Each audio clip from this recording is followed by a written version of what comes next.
आज का देखिए पहला क्वेश्चन है, इसमें आपसे पूछा जा रहा है कि निम्नलिखित में से वो कौन है जो गर्म पानी के कुंडों में, गहरे समुद्र में, तप्त कंदराओं में और अंटार्कटिका की बर्फ जैसे जीवन यापन हेतु अति जटिल निवास स्थान में निवास कर सकता है। तो ये चार ऑप्शन आपको दिए गए हैं, जीवाणु, अमीबा, युगलिना या फिर विषाणु। तो चलिए सबसे पहले एक बार आप लोग प्रयास करिए लगाने का।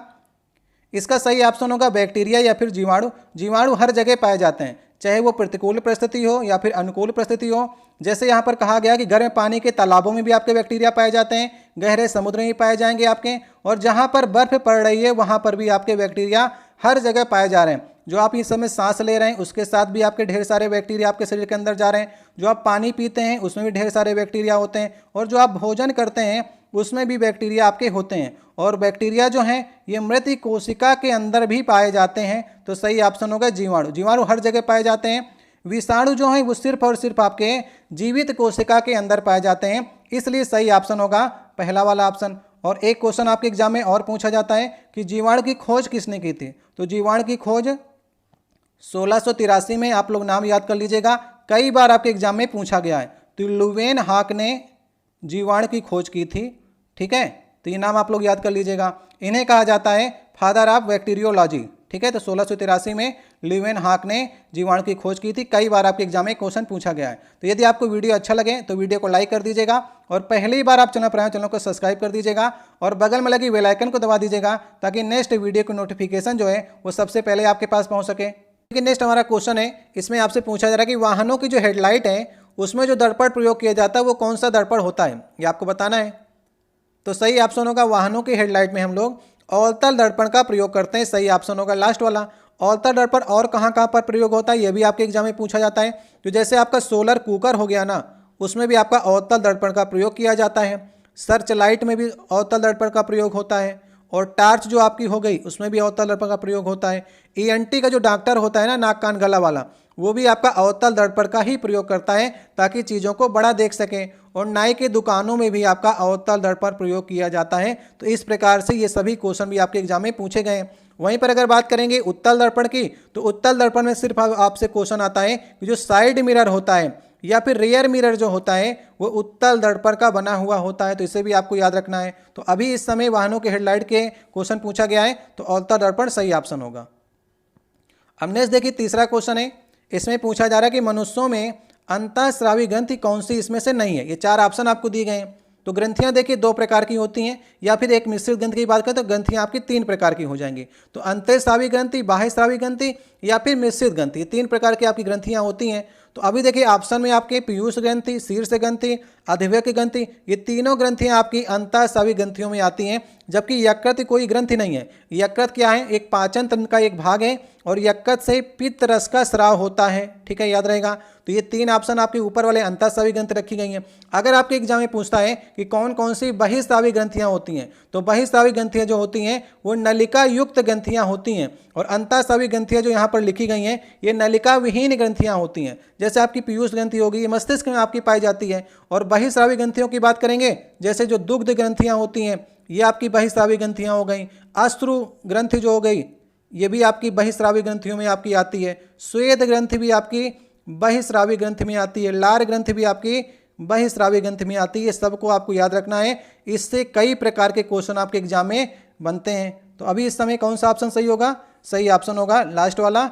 मनुष्यों में अंतःस्रावी ग्रंथि कौन सी नहीं है, तो यकृत कोई ग्रंथि नहीं है। अब नेक्स्ट देखिए क्वेश्चन है, इसमें पूछा जा रहा है कि निम्नलिखित तत्वों में से कौन सा परमाणु द्रव्यमान में सबसे कम है। तो आपको मालूम है परमाणु क्रमांक मालूम होना चाहिए और द्रव्यमान संख्या मालूम होना चाहिए।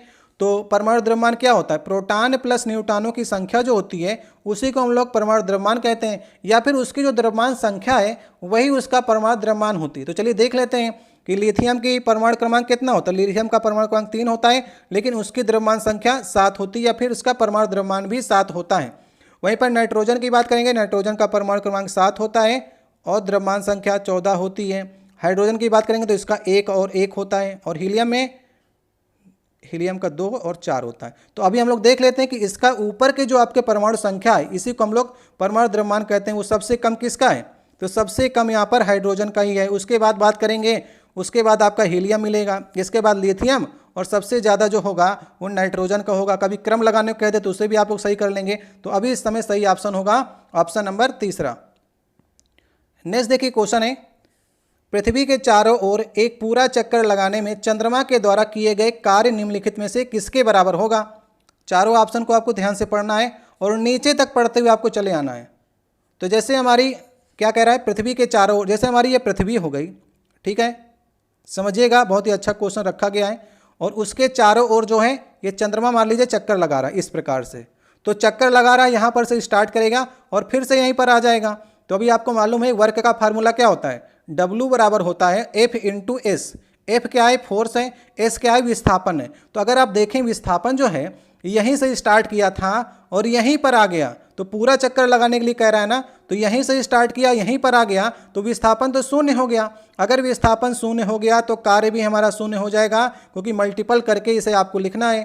तो विस्थापन जो होता है इसमें अगर आप उसी स्थान पर आ गए तो वो विस्थापन आपका शून्य हो जाएगा, तो कार्य भी हमारा शून्य हो जाएगा। सही ऑप्शन हो जाएगा लास्ट वाला। याद रखिएगा, इस प्रकार से कई क्वेश्चन आपके एग्जाम में आते हैं।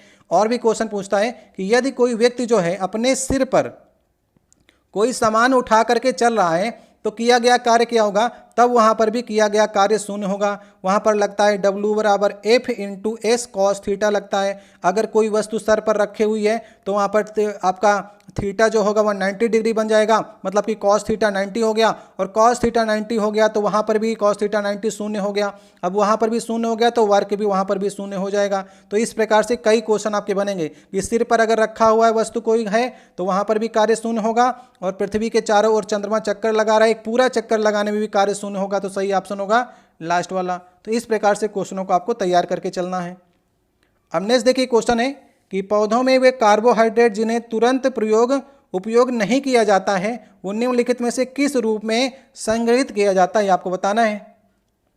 तो आपको मालूम है कैसे जो आपके पौधे जो हैं प्रकाश संश्लेषण क्रिया करते हैं। तो सबसे पहले उनके लिए मेन जो चीज़ होती है वो कार्बन डाइऑक्साइड, और कार्बन डाइऑक्साइड और जल अगर उन्हें प्राप्त हो गया और सूर्य का प्रकाश मिल जाए उन्हें, और उनके पास क्लोरोफिल अगर है तो क्या बनाते हैं, ग्लूकोज बनाते हैं। C6H12O6 जो है ये ग्लूकोज कह लीजिए इसको, या फिर शर्करा कह लीजिए, या फिर इन्हें कार्बोहाइड्रेट भी आप कह सकते हैं। इसके बाद जो है अनावश्यक जो जल होता है उसको निकाल देते हैं और ऑक्सीजन हमें प्राप्त हो जाती है। समझ गए आप। तो यही आपका जो कार्बोहाइड्रेट है अगर उपयोग से ज़्यादा है तो उसको पेड़ पौधे जो हैं स्टार्च के रूप में इकट्ठा करके अपने अंदर रख लेते हैं। जैसे कहीं पर हमें सूर्य का प्रकाश पौधों को नहीं मिला और भोजन नहीं बना पा रहे हैं तो फिर स्टार्च जो उनका होता है उसी से वो अपना काम चलाते हैं। तो सही ऑप्शन कौन सा हो जाएगा, सही ऑप्शन दूसरा हो जाएगा। अब देखिए नेक्स्ट क्वेश्चन है, अमेरिकी इतिहास में राष्ट्रपतियों के सबसे प्रसिद्ध भाषणों में से एक दी ग्रेटेस्ट बर्ग एड्रेस है, उस अमेरिकी राष्ट्रपति का नाम बताना है जिन्होंने यह महत्वपूर्ण भाषण दिया था। ठीक है, ये क्वेश्चन नंबर हमारा 7वां हो जाएगा आज का। तो भी आप लोग बताइए भाषण किसने दिया था, काफ़ी फेमस भाषण है। तो सही ऑप्शन होगा ये अब्राहम लिंकन का भाषण है। ये कब दिया गया था, 1863 में अब्राहम लिंकन ने दिया था। एक क्वेश्चन और आपके एग्जाम बनता है कि यूएसए के राष्ट्रपति जो थे अब्राहम लिंकन वे कब बने थे, तो 1860 में बने थे। याद रखिएगा 1860 में जिस समय ये बने उसके बाद गृह युद्ध छिड़ गया और ढेर सारे सैनिक मारे जाने लगे। तो 1863 में 2 मिनट का ये भाषण इनका ग्रेटेस्ट बर्ग एड्रेस इसके नाम जाना जाता है। उन्होंने सैनिकों के कब्रिस्तान में ये भाषण दिया था और सैनिकों का मनोबल बढ़ाया था। ये भाषण काफ़ी फेमस हुआ। और इनकी मृत्यु कब हुई थी ये भी आपके एग्जाम में पूछा जाता है। तो 1865 में विल्कीज ब्रूस ने इनकी हत्या कर दी थी। ठीक है, तो अब्राहम लिंकन कब आपके यूएसए के राष्ट्रपति बने, 1860 में। कब ये भाषण दिया था, 1863 में। और कब इनकी मृत्यु हो गई, 1865 में। ये तीनों डेट आपको याद रखनी है। और प्रजातंत्र की परिभाषा भी जो थी, एक बहुत आपके एग्जाम में पूछा जाता है कि प्रजातंत्र की ये परिभाषा किसने दी है, तो वो परिभाषा कौन सी प्रजातंत्र की, प्रजातंत्र जनता के द्वारा और जनता के लिए शासन जो है वो प्रजातंत्र है। ये प्रजातंत्र की परिभाषा भी किसने दी थी, अब्राहम लिंकन ने दी थी। तो ये सारे क्वेश्चन आपको एक क्वेश्चन से तैयार करके चलने हैं। सही ऑप्शन होगा हमारा पहला वाला ऑप्शन। अब देखिए नेक्स्ट हमारा 8वां क्वेश्चन है, कूलाम का नियम क्या कहता है। कूलाम का नियम आपने पढ़ा होगा, ये चारों ऑप्शन को देख लीजिए। कूलाम का नियम क्या कहता है, मैं आपके फार्मूला बगल में लिख देता हूँ। तो Fe बराबर क्या होता है, Fe होता है K अगर कांस्टेंट हो गया तो Q1 Q2 अपान R² होता है। मतलब कि दो बिंदु आवेशों के मध्य आकर्षण या प्रतिकर्षण के बल का परिणाम जो है, ये बल का परिणाम जो है दो आवेशों की मात्रा के अनुक्रमानुपाती होता है। ये आवेश हैं इसके अनुक्रमानुपाती हैं और उनके बीच की दूरी के वर्ग के व्युत्क्रमानुपाती होता है। देखिए आर जो है उनके बीच की दूरी है उसकी व्युत्क्रमानुपाती है, तो सही ऑप्शन होगा दूसरा वाला। तो यही आपका कूलाम का नियम कहता है। पिछले वाले वीडियो में हमने इसकी चर्चा की थी, वहां पर भी आपको इसको समझ में आ गया होगा, तो सही ऑप्शन होगा दूसरा वाला। अब देखिए नेक्स्ट हमारा क्वेश्चन है, क्वेश्चन नंबर ये आपका 9वां क्वेश्चन होगा। इसमें आपसे कह रहा है कि BaCl2 के 2.08 ग्राम और अतिरिक्त तनु H2SO4 के जलीय विलयन को मिश्रित करने पर निर्मित होने वाली BaSO4 की मात्रा कितनी होगी, आपको बताना है। तो कैसे करेंगे, सबसे पहले इसको देख लीजिए कि इसमें रिएक्शन कौन सी हो रही है। तो यहाँ पर अगर आप देखेंगे तो BaCl2 की क्रिया करा रहा है H2SO4 से, समझ गए आप। तो बनेगा क्या क्या, BaSO4 बनता है, यही आपसे लास्ट में पूछ भी रहा है, या BaSO4 और HCl ये बनता है आपका। तो अभी आपको दिया क्या गया है, BaCl2 के 2.08 ग्राम आपको दिए गए। तो यहाँ पर से आप लोग निकाल लीजिए सबसे पहले मोलों की संख्या। मोलों की संख्या क्या कहती है, मोलों की संख्या जो होती है पदार्थ की मात्रा अपान अणुभार होता है पदार्थ का। तो पदार्थ की मात्रा कितनी दी गई है, पदार्थ की मात्रा आपको 2.08 ग्राम दी गई, ग्राम में ही आपको रखना है।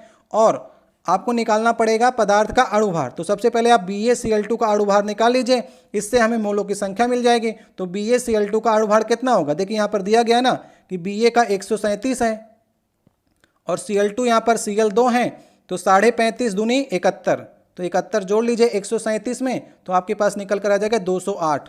तो 208 को आपको नीचे रख लेना है। तो यहाँ पर से मोलों की संख्या निकल के कितनी आ जाएगी, 0.01। अब यहाँ पर भी देखिए एक है और यहाँ पर भी एक है, तो मोलों की संख्या दोनों जगह पर सेम है।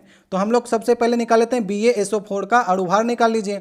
अब देखिए Ba यहाँ पर भी 137 हो जाएगा, SO4 निकालना, S यहाँ पर 32 दिया गया तो 32 रख लीजिए, और O यहाँ पर 4 है तो 16 चौको 64 आपको रखना पड़ेगा। इसका अगर आप योग करेंगे तो निकल कर आ जाएगा 233, ठीक है, ये 233 निकल कर आ जाएगा। अब देखें यहाँ पर भी एक मोल है और यहाँ पर भी आपको 0.01 निकला है इनके मोलों की संख्या। तो मोलों की संख्या दोनों जगह पर सेम होगी।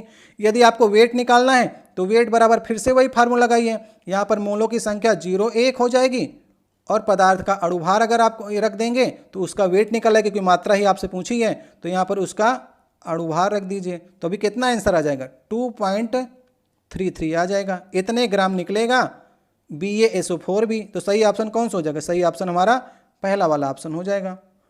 तो इस प्रकार से क्वेश्चन आपके हल होते हैं। बस एक फार्मूला आपको याद रखना है, मोलों की संख्या बराबर पदार्थ की मात्रा बटे पदार्थ का अणुभार। इससे आपके BaCl2 का भी मोलों की संख्या निकल आएगी और उसी फार्मूले का यूज करके BaSO4 की वेट भी निकल आएगा। अब देखिए नेक्स्ट क्वेश्चन है, इसमें कहा जा रहा है निम्नलिखित में से वह कौन है जो एक धातु और अधातु के रूप में, दोनों के रूप में कार्य नहीं करता है, ठीक है। तो 4 ऑप्शन है, बिस्मथ, आर्सेनिक, जर्मेनियम और बोरान, ये 4 ऑप्शन आपको दिए गए। तो हमने आपको बताया था कि प्रेडिक्ट टेबल में पिछले बार आपसे क्वेश्चन ये पूछा गया था कि कौन है जो आपकी बॉर्डर लाइन एलिमेंट नहीं है। तो बॉर्डर लाइन मैंने आपको एलिमेंट प्रेडिक्ट टेबल में बताया था कि इधर देखिए जितने भी आपके एलिमेंट होते हैं वे आपके धातु कहलाते हैं, और आपके boron, silicon, germanium, arsenic, antimony, tellurium और पोलोनियम, ये आपकी जिग जैग रेखा जो दिख रही है, इसके इधर जितने एलिमेंट होते हैं वे आपके अधातु कहलाते हैं।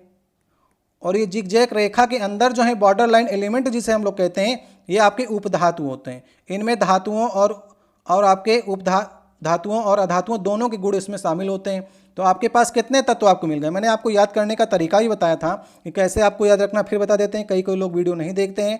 तो अगर हम लोग यहाँ पर इन तत्वों को रखें तो आप लोग याद करने का तरीका इसको जान लीजिएगा, ताकि आने वाले एग्जाम में आपको ये 7 तत्व जो हैं वो याद रहें, ठीक है।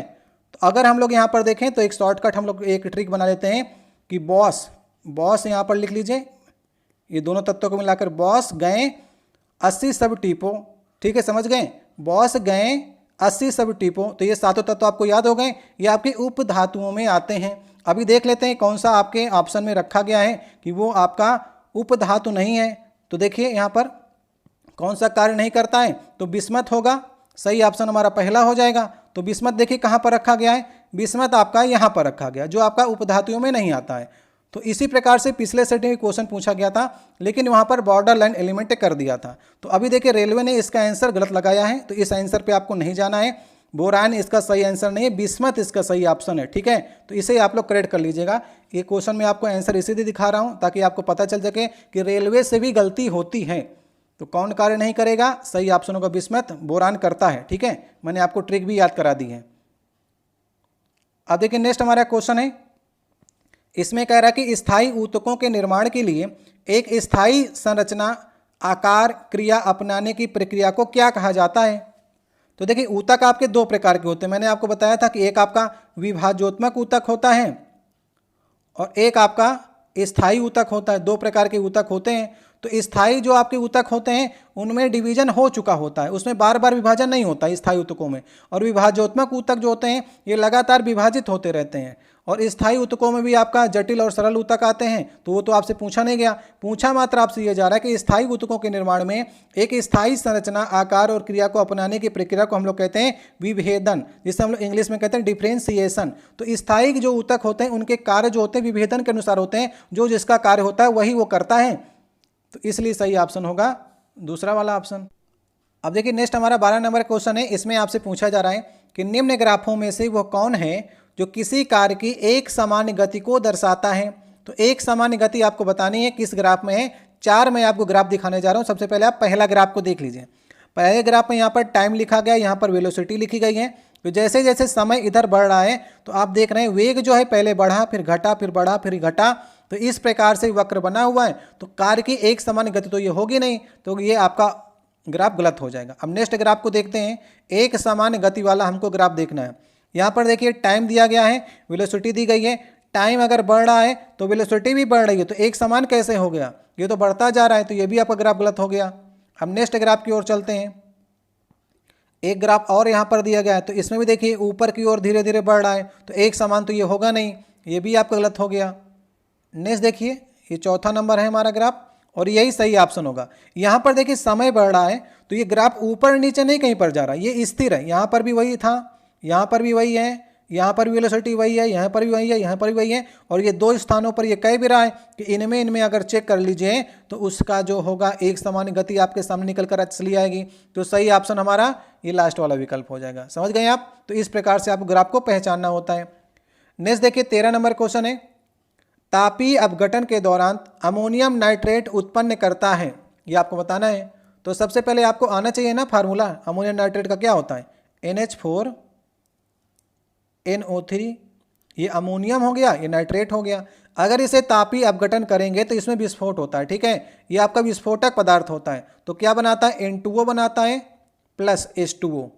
ये किस ऑप्शन में रखा गया, N2O प्लस H2O, ये लास्ट ऑप्शन में रखा गया। तो याद रखिएगा ये विस्फोटक सामग्री है अमोनियम नाइट्रेट, और जब इसे हम लोग टेम्परेचर देते हैं तो N2O और पानी निकलता है। तो लास्ट वाला ऑप्शन सही ऑप्शन होगा। अब देखिए नेक्स्ट हमारा 14 नंबर क्वेश्चन है। इसमें आपसे कह रहा है कि निम्नलिखित ट्रायड में से वो कौन सा एक है जो डोबे-रेनर के ट्रायड का प्रतिनिधित्व करता है। तो मैंने आपको डोबे-रेनर का तीन सिद्धांत बताया था जो कि डोबे-रेनर ने 1817 में दिया था। यहाँ पर डोबे-रेनर ने तीन तत्वों के ग्रुप बनाए थे। वहाँ पर इन्होंने कहा था कि यदि हम पहले का और तीसरे तत्व के परमाणु भार का औसत कर लें तो बीच वाले तत्व का परमाणु भार के इक्वल हो जाएगा। तो इस प्रकार से डोबे-रेनर ने तीन आपके ग्रुप बनाए थे। वे तीनों ग्रुप आपको याद रखने हैं। तो पहला ग्रुप था आपका लिथियम का, सोडियम का और आपका पोटेशियम का, ये ग्रुप आपको याद रखना है। दूसरा वाला था क्लोरीन का, ब्रोमीन का और आपका आयोडीन का, एक ग्रुप ये हो गया आपका। तीसरा ग्रुप था कैल्शियम का, स्ट्रेंशियम का और बेरियम का। ये तीन ग्रुप आपके बनाए गए थे और ये तीनों ग्रुप आपको याद रखना है, किसी न किसी ऑप्शन में आपको दे देगा। तो अभी इस समय देखिए लिथियम, सोडियम और पोटेशियम आपको दिया है, यही सिर्फ और सिर्फ सही होगा। तो इन्होंने यहाँ पर कहा था, जैसे यहाँ पर परमाणु भार की बात करेंगे तो लिथियम का होता है 7 और अगर पोटेशियम की बात करेंगे तो 39। अगर इन दोनों को जोड़िए और उसका आधा कर दीजिए तो यहाँ पर सोडियम का परमाणु भार आपको मिल जाएगा 23। तो इसी प्रकार से इन्होंने तत्वों को 3 के जोड़े पर रखा था और तीन ही ग्रुप इन्होंने बनाए थे और तीनों बहुत एग्जाम के लिए इंपॉर्टेंट हैं। जैसे यहाँ पर क्लोरीन का 35 हो गया और आयोडीन का 127। इसको दोनों को जोड़ करके आधा करेंगे तो 81.2 मिलेगा, लेकिन ब्रोमीन का लगभग आपका 80 होता है तो 80 मान लिया गया। इसी प्रकार से कैल्शियम का 40 होता है और बेरियम का आपका 137 होता है। इन दोनों को जोड़ेंगे तो लगभग आपको यहाँ पर 88.5 मिलता है, लेकिन इसका 87.5 होता है। तो इस प्रकार से एक पहला प्रयास किया था तत्वों को उसके परमाणु भार के क्रम में लगाने का और उनके गुण को समझने का। बाद में ये अन्य तत्वों के लिए नियम जो है फेल हो गया है, लेकिन अभी इन 3 ग्रुप को आपको याद रखना है। किसी भी एग्जाम में आपके पूछे जा सकते हैं कि कौन से इनके ग्रुप के हैं, तो ये पहला वाला ऑप्शन सही होगा। अब देखिए नेक्स्ट हमारा क्वेश्चन है, इसमें कहा जा रहा है कि भारतीय और जापानी प्रधानमंत्री ने हाल ही में एक high speed rail project deal sign की है, ये मुंबई को किस शहर से जोड़ेगा? तो हाई स्पीड रेल प्रोजेक्ट के अंतर्गत बुलेट ट्रेन की परियोजना बनाई जा रही है। तो बुलेट ट्रेन जो है वो कहाँ से कहाँ तक चलेगी, तो बताइए आप लोग। तो मुंबई से चलेगी कहाँ तक?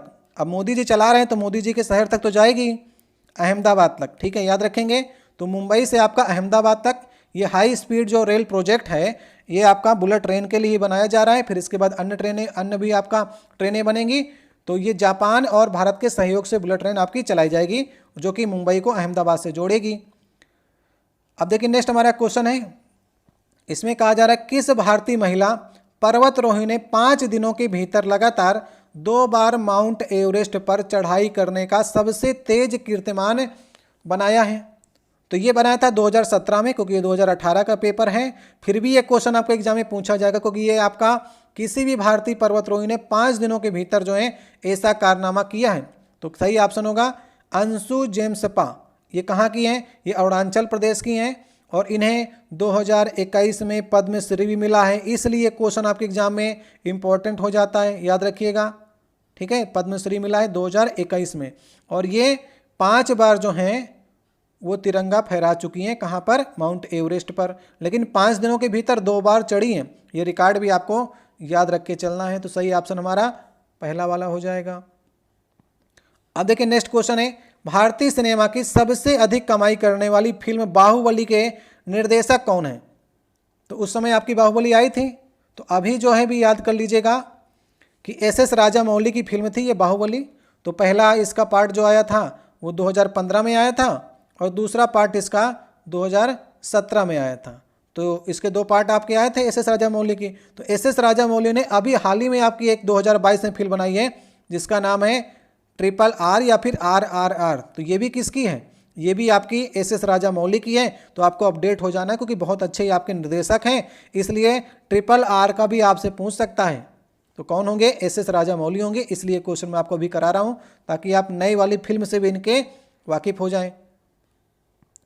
अब नेक्स्ट क्वेश्चन हमारा, इनमें से कौन सा कथन गलत है? ठीक है, ये गलत कथन का आपको बताना है। 4 ऑप्शन आपको दिए गए हैं। तो पहले ऑप्शन में लिखा गया है कि ठोस पदार्थों का आयतन निश्चित होता है, ठोस पदार्थ कठोर होते हैं, ठोस पदार्थों का आकार अनिश्चित होता है। तो यही बात तो गलत हो गई भाई, ठोस पदार्थों का आकार कैसे अनिश्चित होगा? आकार तो सेम ही रहता है। आकार किसका अनिश्चित होता है? तो द्रवों का होता है और गैसों का होता है, इनका आकार जो होता है वो अनिश्चित होता है। तो हमारा गलत कथन पूछा था, तो गलत कथन यही तीसरा वाला होगा। एक बात आप लोग और ध्यान रखिएगा कि ठोस का जो है आकार भी निश्चित होता है और इसका आयतन भी निश्चित होता है, याद रखिएगा, ठीक है। ये आपके ऑप्शन में दिया भी गया है। और ये कठोर भी होते हैं और इनके जो आपके अणुओं के बीच में स्पेस भी कम होता है, क्योंकि इनमें आकर्षण शक्ति ज़्यादा होती है। वहीं पर अगर हम द्रव की बात करेंगे तो द्रव का जो है वो आकार चेंज हो जाता है, लेकिन आयतन जो है वो आपका निश्चित होता है। किन में? आयतन निश्चित होगा द्रवों में। आकार चेंज हो सकता है लेकिन आयतन निश्चित होता है। वहीं पर गैस की बात करेंगे तो गैस का आकार भी अनिश्चित होता है और आयतन भी अनिश्चित होता है गैसों में। तो इस प्रकार से आपको भेद करके चलना है कि किस में आयतन निश्चित होता है और किस में आकार निश्चित होता है। कई बार एग्जाम में आपसे कंफ्यूज कराया हुआ है। तो अभी सही ऑप्शन कौन सा होगा? तीसरा वाला। अब नेक्स्ट क्वेश्चन है, निम्नलिखित में से कौन सी गैस चूने के पानी को दूधिया बना देती है? बहुत बार क्वेश्चन आपके एग्जाम में पूछा गया है। तो सबसे पहले हम देख लेते हैं कि चूने के पानी को दूधिया कैसे बनाएगी। तो चूने का पानी हम लोग ले लेते हैं CaOH का होल ट्वाइज, इसे हम लोग कहते हैं चूने का पानी। यदि इसमें हम लोग कार्बन डाइऑक्साइड गैस मिला देते हैं तो कार्बन डाइऑक्साइड गैस आप मिलाएंगे तो क्या बनेगा? कैल्शियम कार्बोनेट बन जाता है और साथ में पानी ऊपर आ जाता है। कैल्शियम कार्बोनेट जो है ये अविलेय होता है और व्हाइट PPT मतलब कि ये तली में बैठ जाता है। तो इसके कारण जो है, क्योंकि इसे कहते हैं मिल्क ऑफ लाइम कहते हैं कैल्शियम कार्बोनेट को, तो इसी कारण जो है चूने का पानी का रंग दुधिया हो जाता है, क्योंकि इसमें हम लोग कार्बन डाइऑक्साइड गैस मिलाते हैं, तो ये चेंज हो जाता है इसमें। तो ये पीपीटी जो है इसका कलर जो होता है मिल्क ऑफ लाइम कहते हैं। तो हम लोग मिलाएंगे क्या चूने के पानी में? कार्बन डाइऑक्साइड, अगर पानी के रंग को हम लोग दुधिया करना चाहते हैं। तो सही ऑप्शन होगा दूसरा वाला। अब नेक्स्ट देखिए 20 नंबर क्वेश्चन है। इसमें आपसे कहा जा रहा है कि निम्नलिखित में से कौन सी एक जो है वो गैर चमकदार वस्तु है, आपसे पूछा जा रहा है, जिसमें अपना स्वयं का प्रकाश नहीं होता। जैसे जगमगाता बल्ब जो है इसमें अपना स्वयं का प्रकाश होता है, जलती हुई मोमबत्ती में प्रकाश होता है, जुगनू भी प्रकाश होता है, लेकिन चांद में कोई अपना प्रकाश नहीं होता है। चांद क्या करता है, जो सूर्य की किरणें चांद पर पड़ती हैं तो वही परिवर्तित होकर पृथ्वी में वो चांद आपका दिखता है। तो चांद में स्वयं का कोई प्रकाश नहीं होता, ये गैर चमकदार वस्तु है। तो सही ऑप्शन कौन सा होगा? सही ऑप्शन हमारा दूसरा ऑप्शन हो जाएगा। ठीक है, इस प्रकार के क्वेश्चन आपको कंफ्यूज कराएंगे, लेकिन कंफ्यूज आपको नहीं होना है और धीरे धीरे सब कुछ आपको तैयार करके इसी प्रकार से चलते रहना है। अब नेक्स्ट देखिए क्वेश्चन है कि दक्षिण गंगोत्री भारतीय वैज्ञानिकों द्वारा स्थापित एक रिसर्च बेस स्टेशन है, तो ये कहाँ पर आपका है? तो बताइए, 4 ऑप्शन दिए गए हैं आपके और ऑप्शन भी ऐसे रखे गए हैं कि आप लोग इसमें सही कर सकते हैं। तो अंटार्कटिका में है, ये आपका दक्षिणी ध्रुव की बात करेंगे तो दक्षिणी ध्रुव का पड़ता है आपका ये। तो वहाँ पर सबसे पहले आपका दक्षिण गंगोत्री 1983 में लगाया गया था, लेकिन अभी ये जो है ये नष्ट हो चुका है। इसके बाद 1989 में एक दूसरा भी स्थापित किया गया, मैत्री। याद रखिएगा, यदि आपसे अंटार्कटिका में या दक्षिण ध्रुव में पूछेगा तो एक तो आपका दक्षिण गंगोत्री हो गया और एक आपको मैत्री याद रखना है और एक आपको भारती याद रखना है। ये तीनों नाम याद रखने हैं। कौन कौन से? दक्षिण गंगोत्री, मैत्री और भारती। लेकिन यदि आपसे आर्कटिक का पूछता है, मतलब उत्तरी ध्रुव का पूछता है, तो एक नाम आपको याद रखना है, कौन सा? हिमाद्री। इससे बहुत कंफ्यूज कराएगा आपको, याद रखिएगा। हिमाद्री आपके ऑप्शन में दे देता है कभी कभी, तो हिमाद्री है, आर्कटिक में आपका रखा गया है शोध केंद्र, और ये 3 आपको याद रखना है, दक्षिण गंगोत्री, मैत्री और भारती। तो इसलिए मैं आपको पिछले साल के पेपर कराता हूँ ताकि आप नए वाले क्वेश्चनों को भी तैयार कर सकें। अब ये क्वेश्चन मैं आपके लिए छोड़े जा रहा हूँ क्योंकि ये सरल क्वेश्चन है। विद्युत आवेश की एसआई इकाई क्या है, ये आपको बतानी है। ठीक है, एक क्वेश्चन मैं आपके लिए छोड़े जा रहा हूँ और आशा करते हैं कि 100% लोग जो हैं वो इसका उत्तर देंगे। चलिए आप लोग उत्तर दीजिएगा। ये क्वेश्चन मैं आपके लिए होमवर्क क्वेश्चन के रूप में छोड़ा जा रहा हूँ। अब नेक्स्ट क्वेश्चन देखिए, क्योंकि हमें कठिन क्वेश्चन कराने हैं और जो आप बता सकते हैं उन्हीं क्वेश्चनों को हम लोग छोड़ने का प्रयास करते हैं।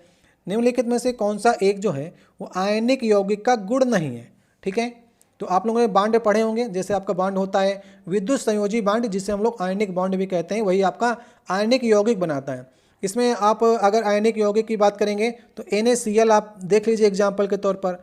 तो ये एक प्रकार के धन आयन और ऋण आयन जब आपस में मिलते हैं, या धातु और अधातु जब आपस में मिलते हैं, तो इनसे जो बांड बनता है वे आपके आयनिक बांड कहलाते हैं और ये बहुत मजबूत बांड होते हैं। अगर मजबूत हैं तो आप इन्हें कम गलनांक और क्वथनांक देके तोड़ नहीं सकते हैं। इसलिए सही ऑप्शन होगा आयनिक यौगिक का गुण कौन सा नहीं है? कम गलनांक और क्वथनांक इनको देना पड़ता है तोड़ने के लिए। उच्च गलनांक और क्वथनांक इनका होता है, याद रखिएगा। ठीक है, ये पानी में घुलनशील होते हैं लेकिन पेट्रोल में अघुलनशील होते हैं। इनका उच्च गलनांक और क्वथनांक होता है और ये ठोस और मजबूत होते हैं। तो कौन सा ऑप्शन? गुण नहीं है, तो गुण नहीं होगा तीसरा वाला। अब देखिए नेक्स्ट हमारा 24 नंबर क्वेश्चन है। आपसे पूछा जा रहा है कि बिहार के उप मुख्यमंत्री 2018 से कौन है? तभी हम लोग अपडेट करके पढ़ेंगे ना, 2024 कर लीजिए। अभी बताइए आपको कि बिहार के डिप्टी CM कौन है? तो डिप्टी CM इस समय देखिए 2 लोग हैं, याद रखिएगा। नीतीश कुमार तो हमेशा CM आपके बने रहे हैं जब से उनकी सरकार थी, चाहे बीजेपी के साथ रहे हों चाहे आपके आरजेडी के साथ रहे हों, हर समय नीतीश कुमार आपके CM रहे हैं। जब आपकी आरजेडी के साथ इनकी सरकार रही है तो आपके तेजस्वी यादव डिप्टी CM थे, और जब बीजेपी के साथ इनकी सरकार रही तो डिप्टी CM में 2 लोगों का नाम है, एक आपके सम्राट चौधरी का नाम याद रखिएगा और विजय कुमार सिन्हा। विजय कुमार, ये दोनों आपके बिहार के डिप्टी CM हैं जो कि बीजेपी से हैं, और आपके CM तो जानते हैं नीतीश कुमार हैं। तो 2018 का उस समय पूछा था तो उस समय सुशील कुमार मोदी थे, जो कि अब नहीं भी रहे हैं आपके। अब नेक्स्ट देखिए क्वेश्चन है कि गति के दूसरे समीकरण के द्वारा किसके बीच में संबंध को दर्शाया गया है? तो मैंने आपको पिछले वाले सेट में पहला ही क्वेश्चन ये कराया था, वहाँ पर दूसरे की जगह पर पहला पूछा गया था। वहाँ पर भी मैंने आपको तीनों बताए थे और यहाँ पर भी मैंने आपको तीनों बताने का प्रयास कर रहा हूँ।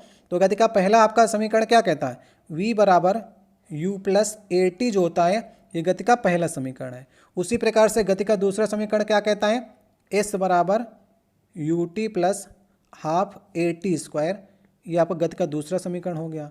गति का तीसरा समीकरण क्या कहता है, वी स्क्वायर बराबर यू स्क्वायर प्लस 2as, ये हमारा गति का तीसरा समीकरण हो गया। जब आपसे पहला पूछेगा तो जो वेरिएबल्स हैं वे ही चेंज होते हैं, तो वेग और समय के बीच में जो होता है वो संबंध होता है पहले समीकरण में। तो पहला तो पूछा नहीं, आपसे दूसरा पूछा है। दूसरे में क्या होगा, एस मतलब पोजीशन, स्थिति या विस्थापन।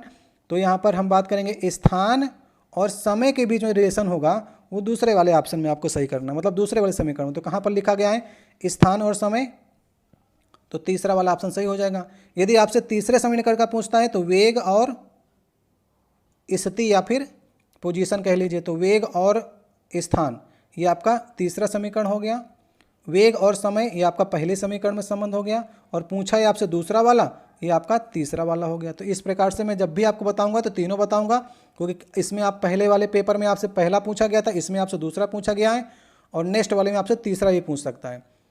अब नेक्स्ट हमारा क्वेश्चन है कि 1962 में स्थापित BC राय पुरस्कार जो है वो किस क्षेत्र की सफलता प्राप्त करने वाले प्रख्यात व्यक्तियों को दिया जाता है। तो इनका BC राय का पूरा नाम है विधान चंद्र राय, एक डॉक्टर थे, और भारत में किसी भी डॉक्टर को मिलने वाले ये सर्वोच्च पुरस्कार है, याद रखिएगा। तो किस क्षेत्र में दिया जाएगा, चिकित्सा के क्षेत्र में दिया जाता है। तो अगर डॉक्टर को सबसे बड़ा पुरस्कार कोई मिलेगा तो BC राय पुरस्कार मिलेगा। अगर लेटेस्ट की बात करेंगे तो इस समय जो है BC राय जो पुरस्कार लेटेस्ट मिला हुआ है रघुनाथ राव को मिला हुआ है। ये नाम आप लोग याद रखिएगा, पूछ भी सकता है कि लेटेस्ट आपका 2023-24 का पुरस्कार रघुनाथ राव को मिला हुआ है। और ये कब मिलता है, 1 जुलाई को मिलता है, ठीक है। 1 जुलाई को क्योंकि मनाया जाता है, क्या मनाया जाता है, राष्ट्रीय चिकित्सक दिवस मनाया जाता है, उसी दिन ये पुरस्कार को दिया जाता है। तो ये भी आपको याद हो गया कि चिकित्सक दिवस कब मनाया जाता है, तो 1 जुलाई एग्जाम के लिए इंपॉर्टेंट क्वेश्चन है। अब नेक्स्ट देखिए क्वेश्चन आपसे पूछा जा रहा है, ये 27 नंबर क्वेश्चन होगा, आज का लास्ट क्वेश्चन होगा कि 0.1 किलोग्राम वजन की एक गेंद को स्थिर स्थिति से गिराया जाता है, तो जब यह 2 मीटर की दूरी से गिरती है तो गुरुत्वाकर्षण बल के द्वारा किया गया कार्य आपको बताना है। तो मान लीजिए ये वस्तु है, यहाँ पर स्थिर अवस्था है, जब नीचे की ओर गिरती है तब ये जो आपकी दूरी दी गई है 2 मीटर आपको दी गई है। तो अभी हम लोग यहाँ पर फार्मूला लगाते हैं कार्य का, W बराबर क्या होता है, F इंटू S होता है। F यहाँ पर क्या है, F को आप mg लिख लीजिए और S को आप यहाँ पर h लिख लीजिए, क्योंकि हाइट का यहाँ पर सवाल दिया गया है। तो अगर ये ऊपर से नीचे की ओर रख रही है तो g यहाँ पर आपको पॉजिटिव रखना पड़ेगा, ठीक है। अगर यहीं पर हम नीचे से कोई वस्तु को ऊपर फेंकते हैं तो वहाँ पर g निगेटिव होता है, और g की वैल्यू भी आपको 9.8 दे रखी है। तो अभी लोग देख लेते हैं, 0.1 आपको दिया गया किलोग्राम, और इसके बाद आप यहाँ पर 9.8 रख लीजिए, और हाइट आपको दी गई 2 मीटर। तो सीधे सीधे इन दोनों का 98 का अगर आप 2 गुना करेंगे तो आपको मिल जाएगा 196, और दशमलव लगेगा 2 अंक के बाद, तो 1.96 जूल जो आ जाएगा वो आपका कार्य आ जाएगा। तो कहाँ पर लिखा गया, वो भी पॉजिटिव में आपको रखना, क्योंकि आप ऊपर से नीचे लगा रहे हैं, और जी हमेशा ऊपर से नीचे की ओर, जी नीचे की ओर ही लगता है। तो यदि आप विपरीत फेंकते हैं तो माइनस में आता, अभी आप ऊपर से नीचे फेंक रहे हैं, तो सही ऑप्शन होगा ऑप्शन नंबर तीसरा, ठीक है। इस प्रकार से क्वेश्चन लगते हैं, तीसरा ऑप्शन सही होगा। तो हमने इस सीरीज में आपको 27 क्वेश्चन कराए हैं, और एक क्वेश्चन आपके लिए छोड़ गए हैं, उसका जवाब कमेंट बॉक्स में देना है। तो आज का देखिए पहला क्वेश्चन है, इसमें आपसे पूछा जा रहा है कि अपच का इलाज करने के लिए निम्नलिखित में से किस प्रकार की दवा का प्रयोग किया जाता है, ये आपको बताना है।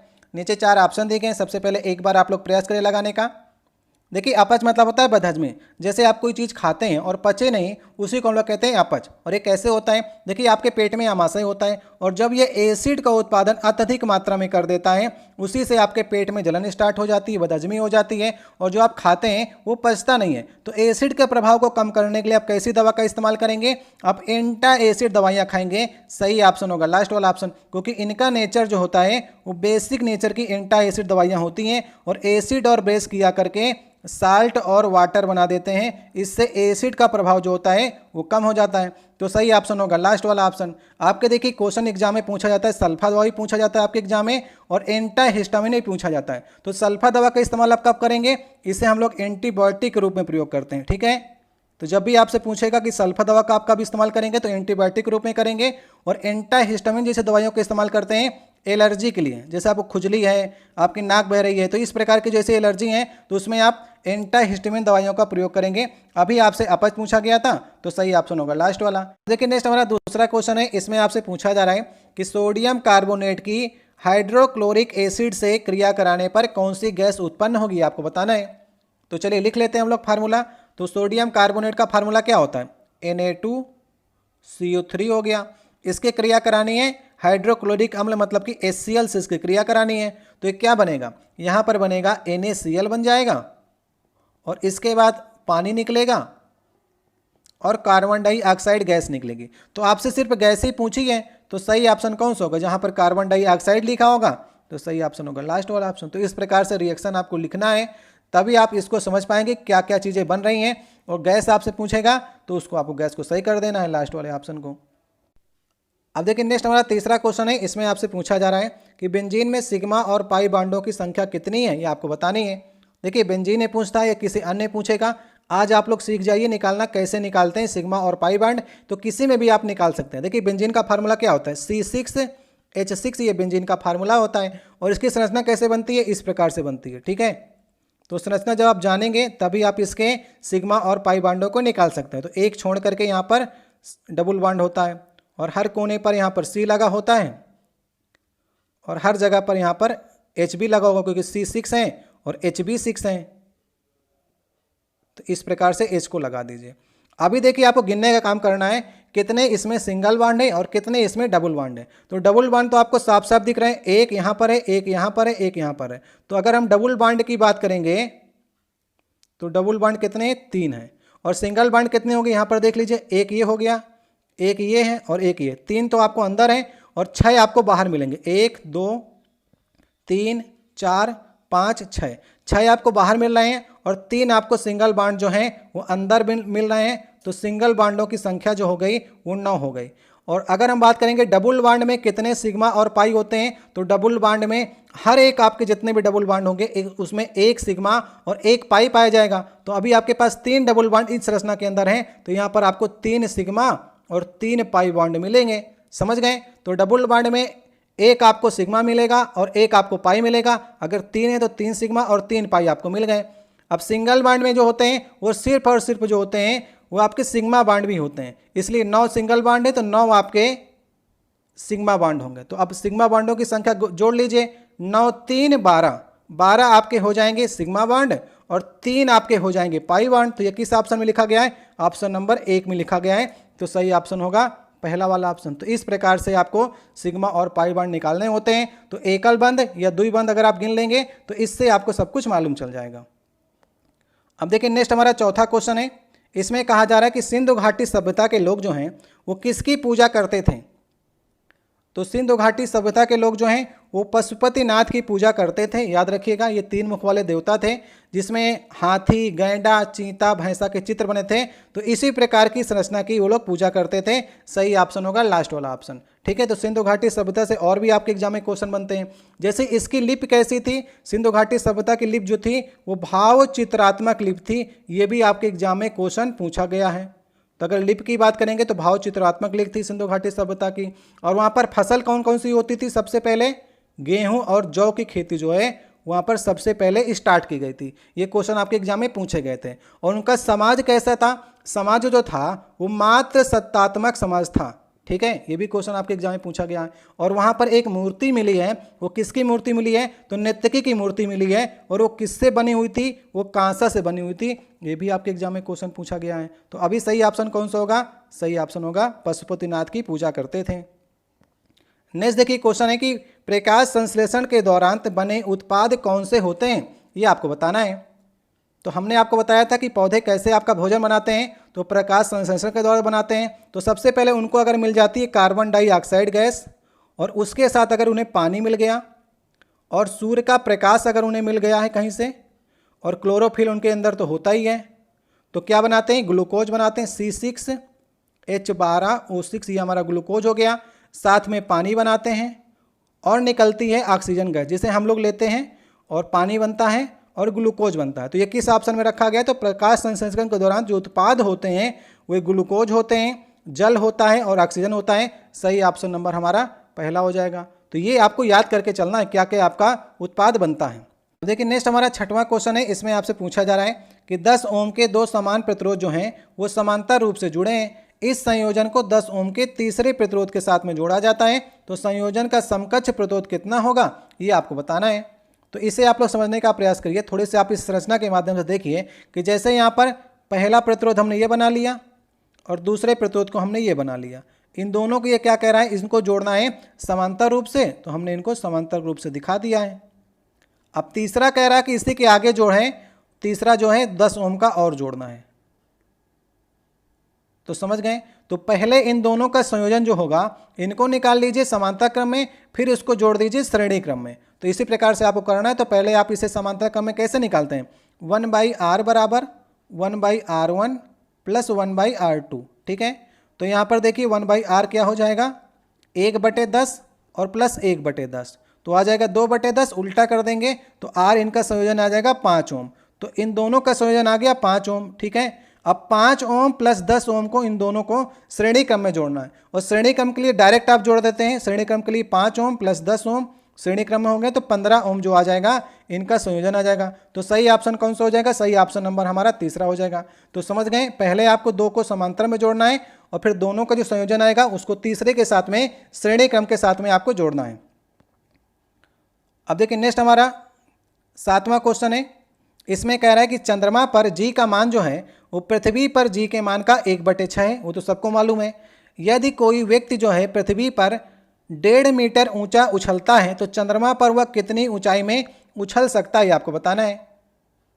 तो यदि पृथ्वी पर 1.5 मीटर उछल रहा है, इसका मतलब पृथ्वी पर जी का मान ज़्यादा है तो वो 1.5 मीटर उछल पा रहा है, और चंद्रमा पर जी का मान कम होता है। और कितना कम होता है, 1/6 होता है पृथ्वी का। तो अगर यहाँ पर 1.5 उछल रहा है तो चंद्रमा में इसका 6 गुना ज़्यादा उछलेगा। तो 15 छक्का 90 मतलब कि 9.0 मीटर वहाँ पर उछलेगा। तो सही ऑप्शन कौन सा हो जाएगा, सही ऑप्शन नंबर दूसरा हो जाएगा। तो पृथ्वी का 6 गुना जो है वो चंद्रमा पर उछलेगा, सही ऑप्शन दूसरा हो जाएगा। अब देखिए नेक्स्ट हमारा 8वां क्वेश्चन है। इसमें पूछा जा रहा है कि किन ऊतकों में जो कोशिकाएं होती हैं वो जीवित होती हैं, लंबी और कोने पर स्थूल होती हैं। तो हमने देखिए आपको बताया था जो पादप के स्थायी ऊतक होते हैं वे भी आपके 2 प्रकार के होते हैं। कौन कौन से, पहला आपका सरल ऊतक और दूसरा आपका जटिल ऊतक। और सरल जो ऊतक होते हैं ये भी आपके 3 प्रकार के होते हैं। कौन कौन से, पेरेनकाइमा, कोलेनकाइमा और सक्रेनकाइमा, ये तीनों आपके ऑप्शन में लिखे गए। तो पेरेनकाइमा को हिंदी में कहते हैं मृदु ऊतक, कोलेनकाइमा कहते हैं स्थूल ऊतक और सक्रेनकाइमा कहते हैं दृढ़ ऊतक। अगर ये हिंदी में लिख देता तो आप तो जान जाते हैं कि यहाँ पर लंबी और कोने में अनियमित रूप से स्थूल, तो स्थूल तो नाम में ही आ रहा है कोलेनकाइमा के हिंदी वाले वर्जन में। तो सही ऑप्शन होगा लास्ट वाला ऑप्शन, क्योंकि इनकी भित्तियों के किनारे में सुलोज होता है, इस कारण से ये किनारों में मोटी या फिर स्थूल हो जाती हैं। तो कौन सा ऑप्शन सही होगा, ऑप्शन नंबर लास्ट। अब देखिए नेक्स्ट क्वेश्चन है, ये क्वेश्चन नंबर हमारा 9वां होगा। इसमें पूछा जा रहा है कि निम्नलिखित में से भौतिक विदों ने उत्प्लावन बल के अस्तित्व की व्याख्या किस नियम के द्वारा की है। तो उत्प्लावन बल की परिभाषा किस नियम से आती है, ये आती है आपके आर्किमिडीज के सिद्धांत से। सही ऑप्शन होगा पहला वाला ऑप्शन। तो आर्किमिडीज का सिद्धांत क्या कहता है, जब कोई वस्तु किसी द्रव में पूरी या आंशिक रूप से डुबोई जाती है तो उसके भार में आभासी कमी होती है, और भार की जो आभासी कमी होती है वो वस्तु के द्वारा हटाए गए द्रव के भार के बराबर होती है। वही आपका आर्किमिडीज का सिद्धांत कहता है, जो कि उत्प्लावन बल के रूप में परिभाषित किया गया था। तो सही ऑप्शन कौन सा होगा, उत्प्लावन बल के जो अस्तित्व है ये आपका आर्किमिडीज के सिद्धांत से आता है, पहला वाला ऑप्शन सही होगा। अब नेक्स्ट देखिए 10वां क्वेश्चन है, निम्नलिखित में से कौन सी एक सतही घटना है। सरफेस आपको फिनोमेना बताता है, इसमें से कौन सा है, सतही मतलब जो ऊपर ऊपर से हो। तो सही ऑप्शन होगा वाष्पीकरण, तीसरा वाला ऑप्शन सही ऑप्शन होगा। तो सतही घटना में आपको हमेशा वाष्पीकरण सही करना है। अगर आपके ऑप्शन में पृष्ठ तनाव भी लिखता तो पृष्ठ तनाव भी आपका सतह से ही होता है, मतलब कि सतह के जो आपके अणु होते हैं वही हवा में फैलते हैं जाकर के। तो आपका वाष्पीकरण भी ऊपर ऊपर से होता है, सतही घटना है। पृष्ठ तनाव भी ऊपर से ही होता है, और केशिकात तो जो होता है ये भी घटना आपकी सतही घटना में है। तो इस प्रकार से आप 2-3 एग्जाम्पल याद कर लेंगे तो किसी प्रश्न को आप लोग सही कर सकते हैं। तो सरफेस की बात करेगा तो मैंने आपको बता दिया कि जो ऊपर ऊपर से घटनाएं होंगी वही आपका वाष्पीकरण उसमें आपका आता है। नेक्स्ट देखिए क्वेश्चन है 11 नंबर, किसके अनुरूप वस्तु की गतिज ऊर्जा में वृद्धि होती है। तो गतिज ऊर्जा का फार्मूला क्या होता है, काइनेटिक एनर्जी का फार्मूला होता है 1/2 mv² होता है। अगर यहाँ पर मास को हम लोग स्थिर रख देते हैं और अगर हम वेग की बात करेंगे या फिर स्पीड की बात करेंगे तो स्पीड बढ़ती जाएगी तो काइनेटिक एनर्जी बढ़ती जाएगी, स्पीड कम होगी तो काइनेटिक एनर्जी कम होगी। तो वृद्धि के बारे में कह रहा है आपसे, तो मास तो आपका स्थिर रहेगा, लेकिन अगर आप स्पीड को बढ़ाते जाएंगे तो काइनेटिक एनर्जी में वृद्धि होती जाएगी, क्योंकि ये प्रोपोर्शनल होता है। तो सही ऑप्शन कौन सा होगा? लास्ट वाला ऑप्शन। समझ गए? तो किसी वस्तु के अनुरूपी कह रहा है तो उसमें मास को आपको स्थिर रखना पड़ेगा और स्पीड आपकी चेंज होती रहेगी, उसी में वृद्धि करेगी। लास्ट वाला ऑप्शन सही होगा। अब देखिए नेक्स्ट हमारा क्वेश्चन है, इसमें पूछा जा रहा है, ये हमारा 12 नंबर क्वेश्चन होगा। इसमें पूछा जा रहा है टू फेट्स जो है the story of my diverse नामक पुस्तक के लेखक जो हैं वो चेतन भगत की जो पुस्तक आई थी टू स्टेट्स, उसकी हास्यात्मक अनुकृति है। ठीक है, इसे हास्य के रूप में बनाया गया है। वो किसने किया है ये आपको बताना है। तो सही ऑप्शन होगा ऑप्शन नंबर दूसरा। तो जूडी बलान ने एक हास्यात्मक कृति बनाई है जो कि चेतन भगत की पुस्तक टू स्टेट की टू फेट्स के रूप में बनाई है। समझ गए? इसे आप लोग याद रखिएगा। पिछले वाले सेट में नम्रता गोखले से आया था कि इनकी एक पुस्तक पूछी गई थी, उनकी पुस्तक का नाम था थिंग्स टू लीव बिहाइंड। ठीक है, जिन्हें 2021 में साहित्य अकेडमी पुरस्कार मिला है उस पुस्तक के लिए, इसलिए याद रखिएगा पिछला वाला सेट अगर आपने देखा होगा।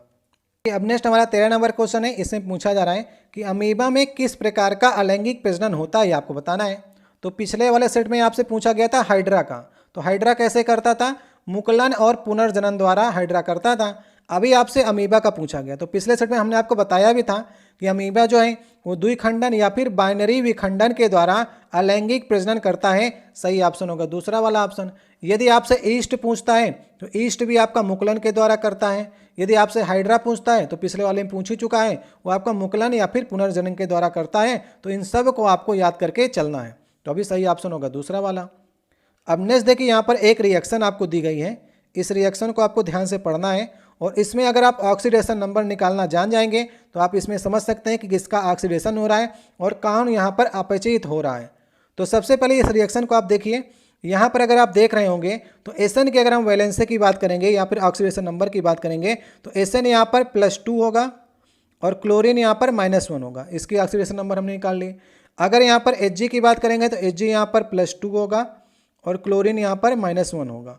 नेक्स्ट की अगर बात करेंगे तो ये आपका HgCl बन जाएगा। इसे HgCl के रूप में अगर समझेंगे तो Hg की यहाँ पर होगी ऑक्सीडेशन नंबर +1 और क्लोरीन की -1 होगी। यहीं पर अगर Sn की बात करेंगे तो अब इसकी वैलेंसी हो गई +4 और Cl की हो गई -1। समझ गए आप? तो अगर यहाँ पर आप ऑक्सीडेशन नंबर को समझें तो Sn देखिए +2 से +4 की ओर जा रहा है। तो अगर इसकी ऑक्सीडेशन नंबर बढ़ रही है तो Sn का क्या हो रहा है? SnCl2 का यहाँ पर ऑक्सीडेशन हो रहा है, बढ़ेगा तो ऑक्सीडेशन होगा। और यहाँ पर Hg को देखिए, Hg 2 से 1 की ओर जा रहा है, तो Hg का क्या हो रहा है? रिडक्शन हो रहा है। तो आपके देखिए ऑप्शन में क्या लिखा गया है? SnCl2 ऑक्सीकृत हो रहा है, ये बात बिल्कुल सही है। HgCl2 जो है ऑक्सीकृत हो रहा है, ये बात गलत है। अपचयित हो रहा है, ये बात गलत है। ऑक्सीकृत हो रहा है, ये बात गलत है। HgCl2 जो है ये आपका अपचयित हो रहा है और SnCl2 आपका ऑक्सीडाइज हो रहा है। तो सही ऑप्शन होगा दूसरा। समझ गए? तो ऑक्सीडेशन नंबर अगर आप निकालना जान जाएंगे तो आप समझ जाएंगे जो बढ़ रहा होगा वो ऑक्सीडाइज होगा, जो घट रहा है वो रिड्यूज होगा।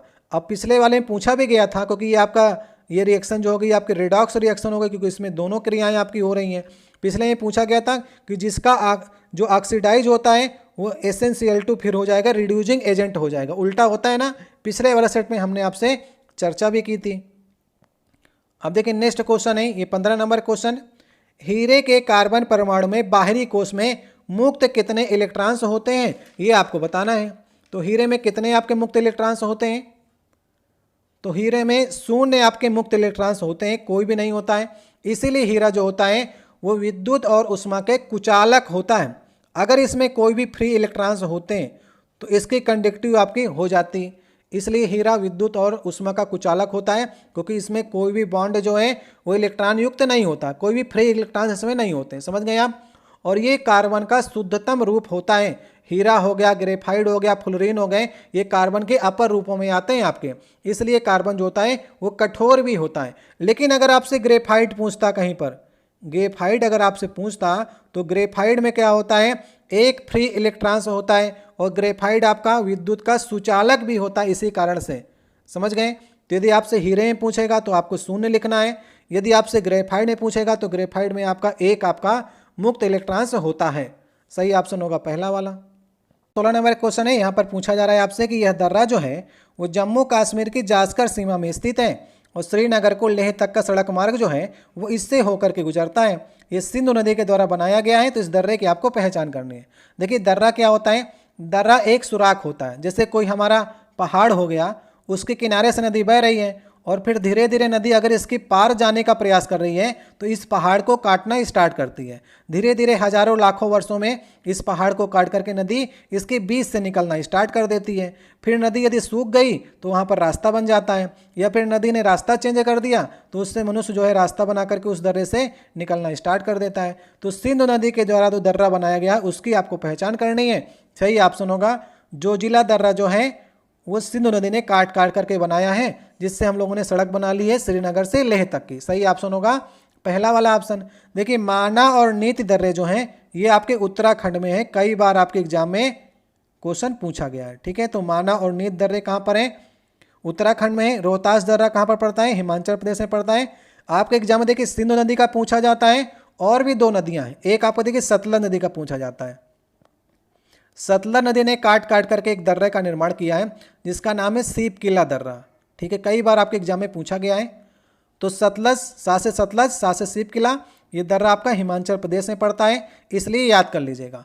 और एक आपका तीस्ता नदी ने भी दर्रा बनाया है काट काट करके, तो तीस्ता नदी का जेलिपला दर्रा नाम है, जेलिपला। ठीक है, इसे भी याद कर लीजिएगा, आपका सिक्किम में पड़ता है। ये तीनों को याद करिएगा। तीस्ता नदी ने कौन सा दर्रा बनाया है?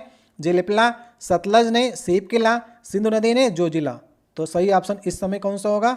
इस समय सही ऑप्शन होगा पहला वाला ऑप्शन। अब देखिए नेक्स्ट हमारा 17 नंबर क्वेश्चन है। यहाँ पर पूछा जा रहा है आपसे कि एक गेंद को 10 मीटर की ऊंचाई से गिराया जाता है। यदि जमीन पर यह टकराती है और फिर 2.5 मीटर ऊपर की ओर वापस जाती है तो टकराव के बाद गतिज ऊर्जा में कितने % की हानि हुई है ये आपको बताना है। तो यदि आपने देखिए ऊपर से 10 मीटर से गिराया, ठीक है, किसी गेंद को, और ये पूरी 10 मीटर ऊपर तक उछल गई फिर से, इसका मतलब इसकी काइनेटिक एनर्जी में एक भी लॉस नहीं हुआ। लेकिन ऐसा होता कहाँ है? गिराएंगे ऊपर से तो कुछ ना कुछ इसकी काइनेटिक एनर्जी में लॉस हमेशा होता है। तो अब ये कह रहा है कि 2.5 मीटर ये उछल रही है। मान लीजिए कि ये 5 मीटर उछलती, 10 से गिरा रहे हैं और 5 मीटर से ये आप ऊपर जाती, इसका मतलब कि 50% की हानि होती इसकी काइनेटिक एनर्जी में। लेकिन वो कह रहा है कि 2.5 मीटर ही उछल रही है, मतलब कि 75% की हानि हो रही है। समझ गए? ये समझने योग्य क्वेश्चन है, ज़्यादा इसमें कुछ है नहीं है। अगर वो पूरी रख जाती नीचे तो 100% की हानि हो जाती। 2.5 मीटर उछल रही है तो 75% की हानि, 5 मीटर उछलती तो 50% की हानि। अगर पूरी उछल जाती तो मतलब कि उसके काइनेटिक एनर्जी में कोई भी हानि नहीं होती। 18 नंबर क्वेश्चन है, यदि किसी सुधारात्मक लेंस की शक्ति जो है वो +2 डायोप्टर है तो यह क्या है? यही आपसे पूछा गया है। मतलब लेंस आपको बताना है, तो लेंस बताना है तो दर्पण वाले ऑप्शन को गलत कर दीजिए, क्योंकि दर्पण तो सही हो ही नहीं सकता है। जब लेंस की शक्ति पूछी है प्लस में, तो प्लस में पूछी है तो ये आपका उत्तल लेंस होगा, क्योंकि उत्तल लेंस की जो क्षमता होती है वो हमेशा प्लस में होती है। अगर आपसे अवतल पूछता तो वहाँ पर -2 डायोप्टर जब होगी उसकी क्षमता, तो ये आपका अवतल लेंस होगा। लेकिन अभी आपसे पॉजिटिव पूछा है तो सही करना है आपको पहला वाला ऑप्शन। अगर दर्पण में आपसे पूछता है तो दर्पण में भी आपका उत्तल दर्पण जो होता है उसकी जो क्षमता होती है वो पॉजिटिव में होती है और अवतल दर्पण की नेगेटिव में होती है। तो ये भी आपको याद करके चलना है। क्वेश्चन कई बार आपसे इसमें से न्यूमेरिकल भी देगा, उसे भी आपको इसी प्रकार सही करना होता है। अब देखिए नेक्स्ट हमारा 19 नंबर क्वेश्चन है। इसमें आपसे पूछा जा रहा है कि निम्नलिखित वाक्य को सबसे अधिक उपयुक्त जो विकल्प होगा उसको चयन करना है आपको। लिखा गया कि सौर ऊर्जा, और फिर लिखा गया पवन ऊर्जा की तुलना में अधिक शक्ति उत्पन्न करती है। इन 4 ऑप्शन में से किसी एक को आपको बीच में भरना है। देखिए सौर ऊर्जा जो है पवन ऊर्जा से ज़्यादा कभी शक्ति जल्दी पैदा नहीं करती है, लेकिन कभी कभी ऐसी कंडीशन आ जाती है कि हवा यदि नहीं चल रही होती है तो सौर ऊर्जा में ज़्यादा उत्पादन हो जाता है। लेकिन ज़्यादातर पवन ऊर्जा हमेशा सौर ऊर्जा से ज़्यादा ऊर्जा पैदा करती है, क्योंकि पवन जो है मतलब कि हवा 24 घंटा चलती है, लेकिन सोलर से एनर्जी आपको बहुत खींच के 12 से 16 घंटा जो है उस सोलर एनर्जी से आप उत्पादन कर सकते हैं। और पवन हमेशा मतलब हवा 24 घंटा चलती है। लेकिन कभी अगर ऐसा हो गया कि हवा नहीं चल रही है और सूर्य निकल आया तो सौर ऊर्जा कभी कभी पवन ऊर्जा की तुलना में अधिक शक्ति उत्पादन करती है। तो कभी कभी वाला आपको सही करना है, कभी नहीं कह सकते आप, ऐसा नहीं कर सकते हैं, तो कभी कभी वाला आपको सही करना होगा। अब नेक्स्ट देखिए क्वेश्चन नंबर हमारा 20 होगा। इसमें पूछा जा रहा है कि निम्नलिखित में से किसने भारत को सबसे लंबी रोड सुरंग जिसका नाम था चेनानी नासरी सुरंग को अप्रैल 2018 में राष्ट्र को समर्पित किया था। ये क्वेश्चन पुराना इसीलिए मैं आपको करा रहा हूँ क्योंकि इसको अपडेट कर लीजिएगा। अभी जो है चेनानी नासरी सुरंग का नाम चेंज करके श्यामा प्रसाद मुखर्जी सुरंग कर दिया गया है, तो याद कर लीजिएगा। इसलिए ये पुराना क्वेश्चन मैं आपको करा रहा हूँ ताकि इसका नया नाम आप लोग याद कर लीजिएगा। श्यामा प्रसाद मुखर्जी सुरंग इसका नाम हो गया है, समझ गए। तो इसको अप्रैल 2017 में नरेंद्र मोदी जी के द्वारा इसका उद्घाटन किया गया था, याद रखिएगा। इसका निर्माण 2011 में शुरू किया गया था और 2017 में इसका उद्घाटन किया गया। और इसकी लंबाई भी याद रखिएगा, भारत की सबसे लंबी ये सड़क सुरंग है और इसकी लंबाई है 9.28 किलोमीटर। ठीक है, चेनानी नासरी सुरंग या फिर आपका श्यामा प्रसाद मुखर्जी सुरंग, याद रहेगा आपको। ठीक है, ये जम्मू को श्रीनगर से जोड़ती है। एक सुरंग और है जो आपके एग्जाम में पूछी जाती है जिसका नाम है अटल सुरंग, ये दूसरे नंबर पर आती है। पहले नंबर पर लंबाई के मामले में हो गई हमारी श्यामा प्रसाद मुखर्जी सुरंग जो कि 9.28 किलोमीटर की है और अटल सुरंग है 9.02 किलोमीटर की। ठीक है, ये दूसरे नंबर की है। जिसका पहले नाम था रोहतास सुरंग जो कि लेह से मनाली को जोड़ती है और अभी इसका नाम भी चेंज करके अटल सुरंग कर दिया गया। ठीक है, तो दोनों नाम के नाम चेंज हुए हैं, इसलिए अपडेट के लिए मैंने क्वेश्चन आपको ये पुराना वाला भी कराया हुआ है। नेक्स्ट देखिए क्वेश्चन है, क्वेश्चन नंबर 21 होगा कि ब्रह्मपुत्र साहित्य उत्सव 2017 की मेजबानी किस शहर ने की है। तो अभी अपडेट करके 2024 भी से कर लीजिए आप लोग कि 2024 में किसने मेजबानी की है। तो ये क्वेश्चन थोड़ा से आपके लिए मैंने बताने के लिए प्रयास किया कि ब्रह्मपुत्र जो साहित्य होगा वो हमेशा कराएगा कौन सा राज्य, असम कराएगा, क्योंकि वहाँ पर ब्रह्मपुत्र नदी बहती है। तो याद रखिएगा, तो असम के ही आपको जो भी आपके ज़िले मिलेंगे उसी को सही करना है। तो लखनऊ, कोलकाता, शिलांग तो सही नहीं होंगे, गुवाहाटी है तो सही करना है। पुराना अगर आपसे 2017 का पूछा गुवाहाटी, अभी जो लेटेस्ट आपका हुआ है 3 से 4 फरवरी 2024 में लेटेस्ट जो असम के अब की बार हुआ है डिब्रूगढ़ में हुआ है। ठीक है, तो जब भी आपसे कभी पूछेगा ना तो ऑप्शन में अगर आपसे रख भी देता है ना कि कौन सा होगा, तो आपको हमेशा चुनाव करना है असम का जो भी आपका जिला होगा। इसलिए ब्रह्मपुत्र साहित्य उत्सव का मैंने सवाल आपको कराया है कि जब भी आएगा तो कंफ्यूज मत होइएगा, असम का ही आपको हमेशा सही करना है। अब देखिए नेक्स्ट हमारा 22 नंबर क्वेश्चन है, इनमें से कौन सी नोबल गैस नहीं है, मतलब 3 होंगी एक नहीं है।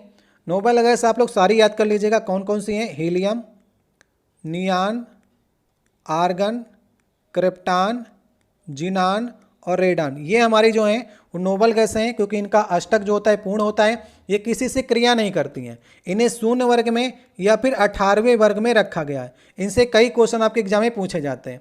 जैसे पूछा जाता है कि वायुमंडल में नोबल गैस कितने परसेंट है, टोटल सभी गैसें मिला करके मात्र 1 ही % जो है वो वायुमंडल में है और उनमें भी सबसे ज़्यादा जो है वो आर्गन पाई जाती है। ये पांचों जो हैं ऊपर वाली ये वायुमंडल में पाई जाती है, जबकि रेडान जो है ये भारी होने का जो है वे पृथ्वी के सतह में ही ये पाई जाती है। और रेडान का प्रयोग हम लोग किस में करते हैं, कैंसर के उपचार के लिए करते हैं। कई बार क्वेश्चन आपके एग्जाम में पूछा गया है। एक क्वेश्चन और बनता है कि स्ट्रेंजर गैस कौन सी है, तो स्ट्रेंजर गैस आपकी जिनान होती है, ये भी आप लोग याद कर लीजिएगा। और जो आपका विद्युत बल्ब और ट्यूबलाइट में कौन सी गैस मिलती है, आर्गन गैस भरी जाती है। और वायुयान का जो चक्का होता है उसमें कौन सी गैस भरी जाती है, हीलियम गैस भरी जाती है। गोताखोर कौन सी गैस ले जाते हैं अपने साथ में, हीलियम के साथ में ऑक्सीजन को ले जाते हैं। ये इस प्रकार से कई क्वेश्चन आपके एग्जाम में बने हुए हैं। तो अभी इस समय कौन सा सही ऑप्शन होगा, नोबल गैस नहीं होगी तो हाइड्रोजन नहीं है। देखिए नेक्स्ट हमारा 23 नंबर क्वेश्चन है, क्रॉस परागण के लिए निम्नलिखित में से कौन सा परागण के कारक नहीं है, ये आपको बताना है। देखिए पौधों में 2 प्रकार के परागण होते हैं, एक आपका स्वपरागण और एक आपका पर परागण। तो स्वपरागण में क्या होता है, जो उसके परागकण होते हैं उसी पौधे के उसी पौधे में जब गिरते हैं तो उसे हम लोग कहते हैं स्वपरागण। आपसे कह रहा है क्रॉस परागण मतलब कि पर परागण वाला आपसे पूछ रहा है कौन सा कारक नहीं है। तो पौधे जो स्वयं के होंगे वो तो स्वपरागण में चला जाएगा। तो स्वपरागण जो होता है वो पौधे के द्वारा ही अपने पौधे में परागकण गिराना होता है, समझ गए। तो कारक कौन सा नहीं है। और पर परागण तो कई प्रकार से आपका होता है, जो आपका ऑप्शन में लिखे भी गए। जल के द्वारा अगर परागकण ले जा रहे हैं तो उससे हो जाएगा, जानवर अपने मुंह के द्वारा या फिर पैरों के खुर के द्वारा ले गए तो उससे परागण हो जाता है, वायु के द्वारा हो जाता है, चमगादड़ों के द्वारा होता है, घोंगे के द्वारा होता है, पक्षियों के द्वारा होता है। तो कई प्रकार से आपके पर परागण होते हैं। तो आपसे पूछा क्रॉस परागण के कारक नहीं है तो पौधा वाला होगा ऑप्शन, क्योंकि पौधे से अगर होगा स्वयं के तो स्वपरागण में चला जाएगा। तो ऑप्शन नंबर डी सही होगा। लेकिन नेक्स्ट हमारा 24 नंबर क्वेश्चन है। इसमें पूछा जा रहा है कि निम्नलिखित में से कौन सा डोबे-डायनेट का त्रिक नियम का तीसरा सदस्य है। तो दो आपको दिए गए हैं, लिथियम और सोडियम, तीसरा आपको बताना है। तो मैंने कई बार आपको डोबे-डायनेट के तीनों आपको बताए हुए हैं। डोबे-डायनेट ने 1817 में परमाणु भार के बढ़ते क्रम में तीन तीन सदस्यों के कई आपके ग्रुप बनाए थे, जिनमें दो सदस्य आपको दिए गए हैं। तो हमने आपको याद कराया था कि लिथियम, सोडियम और पोटेशियम, इनका ग्रुप बनाया था एक आपका, एक बनाया था कैल्शियम, स्ट्रेंशियम और बेरियम, इसका ग्रुप बनाया था, और तीसरा क्लोरीन, ब्रोमीन, आयोडीन, इस प्रकार से ग्रुप बनाए थे। अभी देखिए आपसे पूछा गया लिथियम, सोडियम, तो तीसरा आपको सही करना है पोटेशियम, ठीक है। कभी आपसे कैल्शियम, स्ट्रोंशियम तो बेरिलियम आपसे पूछेगा, क्लोरीन, ब्रोमीन तो आयोडीन आपसे पूछेगा। यहाँ पर डोबे ने यह भी बताया था कि यदि हम पहले और तीसरे तत्व के द्रव्यमान संख्या का औसत कर दें तो बीच वाले की द्रव्यमान संख्या या फिर परमाणु भार मालूम चल जाएगा। तो समझ में लेते हैं। जैसे लिथियम की द्रव्यमान संख्या कितनी होती है 7 और पोटेशियम की होती है 39। अगर आप इन दोनों को जोड़िए तो कितना आ जाएगा 39, 7 आ जाएगा 46, और इनका औसत मतलब 2 से भाग करेंगे तो 23 आ गया। और 23 जो होता है वो सोडियम की परमाणु भार होता। तो यही इसने कहा था कि हम पहले और तीसरे तत्व का अगर हम लोग औसत कर दें तो बीच वाले का परमाणु भार आ जाएगा। इसी प्रकार से इनका भी कर लीजिएगा। अप्रॉक्स में स्ट्रोंशियम का निकलेगा, अप्रॉक्स में ब्रोमीन का भी निकलेगा। लेकिन ये तीन ग्रुप आपको हमेशा याद करके चलने हैं। पहला तो आपको इंपॉर्टेंट है लिथियम, सोडियम, पोटेशियम, यही हमेशा पूछा जाएगा। 80% ये वाला ग्रुप पूछा जाता है, 10% ये पूछा जाएगा और 10% ये वाला ग्रुप पूछा जाएगा। तो नहीं याद होता तो पहला ग्रुप को आप लोग याद कर लीजिएगा। तो सही ऑप्शन कौन सा हो जाएगा, तीसरा सदस्य पूछा था तो पोटेशियम होगा। नेक्स्ट देखिए क्वेश्चन नंबर हमारा 25 होगा। इसमें पूछा गया कि विद्युत रोधियों की प्रतिरोधकता कितनी होती है।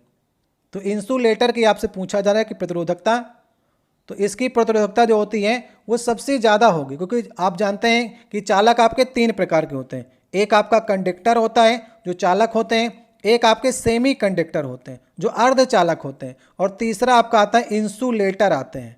तो इंसुलेटर की जो होती हैं मतलब कि विद्युत प्रतिरोधी जो होते हैं वो सबसे ज़्यादा होती है उसकी प्रतिरोधकता।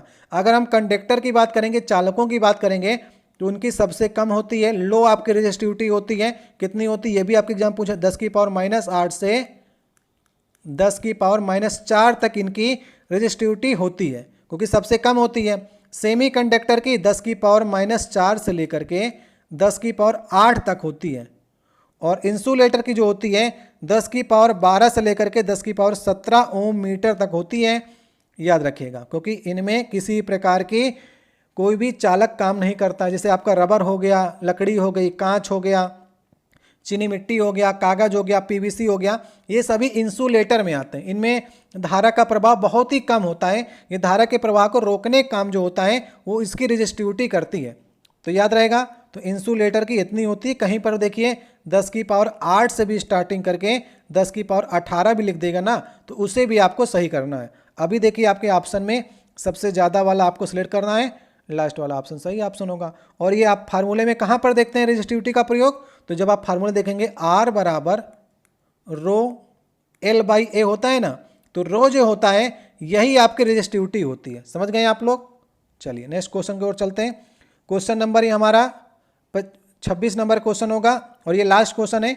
इसका जवाब कमेंट बॉक्स में देना है। एक वक्रीय दर्पण जिसकी परावर्तक सदा अंदर की ओर जो है वो वक्रीय होती है, वो क्या कहलाता है। चलिए समझने का प्रयास करिएगा। ये क्वेश्चन मैं आपके लिए छोड़े जा रहा हूँ। थोड़ा से आपको मैं हिंट दे देता हूँ कि क्या कह रहा है, अंदर की ओर वक्रीय, मतलब कि यदि ये अंदर की ओर वक्री इस प्रकार से हो गई तो इसका आपको नाम बताना है कि दर्पण कैसा होगा। बाहर की ओर पूछता तो इस प्रकार से हो जाता, अंदर की ओर अभी आपसे पूछा तो इस प्रकार का दर्पण आपको बताना है। ये क्वेश्चन मैं आपके लिए छोड़े जा रहा हूँ। आज का देखिए पहला क्वेश्चन है, इसमें आपसे पूछा जा रहा है निम्नलिखित जानवरों में से कौन सा सरीसृप वर्ग से संबंधित नहीं है। ठीक है, आपसे पूछा जा रहा है कि रेप्टाइल्स वर्ग से कौन संबंधित नहीं है। ये 4 ऑप्शन आपको दिए गए। सबसे पहले एक बार आप लोग प्रयास करिए। ये काफ़ी कंफ्यूजिंग क्वेश्चन होता है, कई लोग इसको गलत करके एग्जाम में चले आते हैं। तो इसका सही ऑप्शन होगा मेढक। देखिए मेढक किस में आता है, मेढक आपका एम्फीबिया वर्ग में आता है। एम्फीबिया का मतलब होता है कि जो उभयचर वर्ग होता है उसमें आपका मेढक आता है। ये जल में निवास करता है और स्थल में निवास करते हैं, तो सही ऑप्शन होगा मेढक। मेढक आपका सरीसृप वर्ग में नहीं आता है। जो रेप्टाइल्स होते हैं वो रेंग करके चलते हैं, आपके रेंग कर चलने वाले जानवरों को हम लोग रेप्टाइल्स वर्ग में रखते हैं, जिसमें आपका मगरमच्छ आता है, सांप आता है, कछुआ आपका आता है, छिपकली भी आपको इसी में आती है, घड़ियाल भी आता है। तो ये सभी आपके रेप्टाइल्स वर्ग में रखे गए, जबकि मेढक जो आता है आपका उभयचर या फिर एम्फीबिया वर्ग में आता है। तो सही ऑप्शन कौन सा हो जाएगा, सही ऑप्शन हमारा तीसरा ऑप्शन हो जाएगा। अब देखिए नेक्स्ट हमारा क्वेश्चन है कि कॉपर सल्फेट का जलीय विलयन जो होता है उसका नेचर कैसा होता है, आपसे पूछा जा रहा है।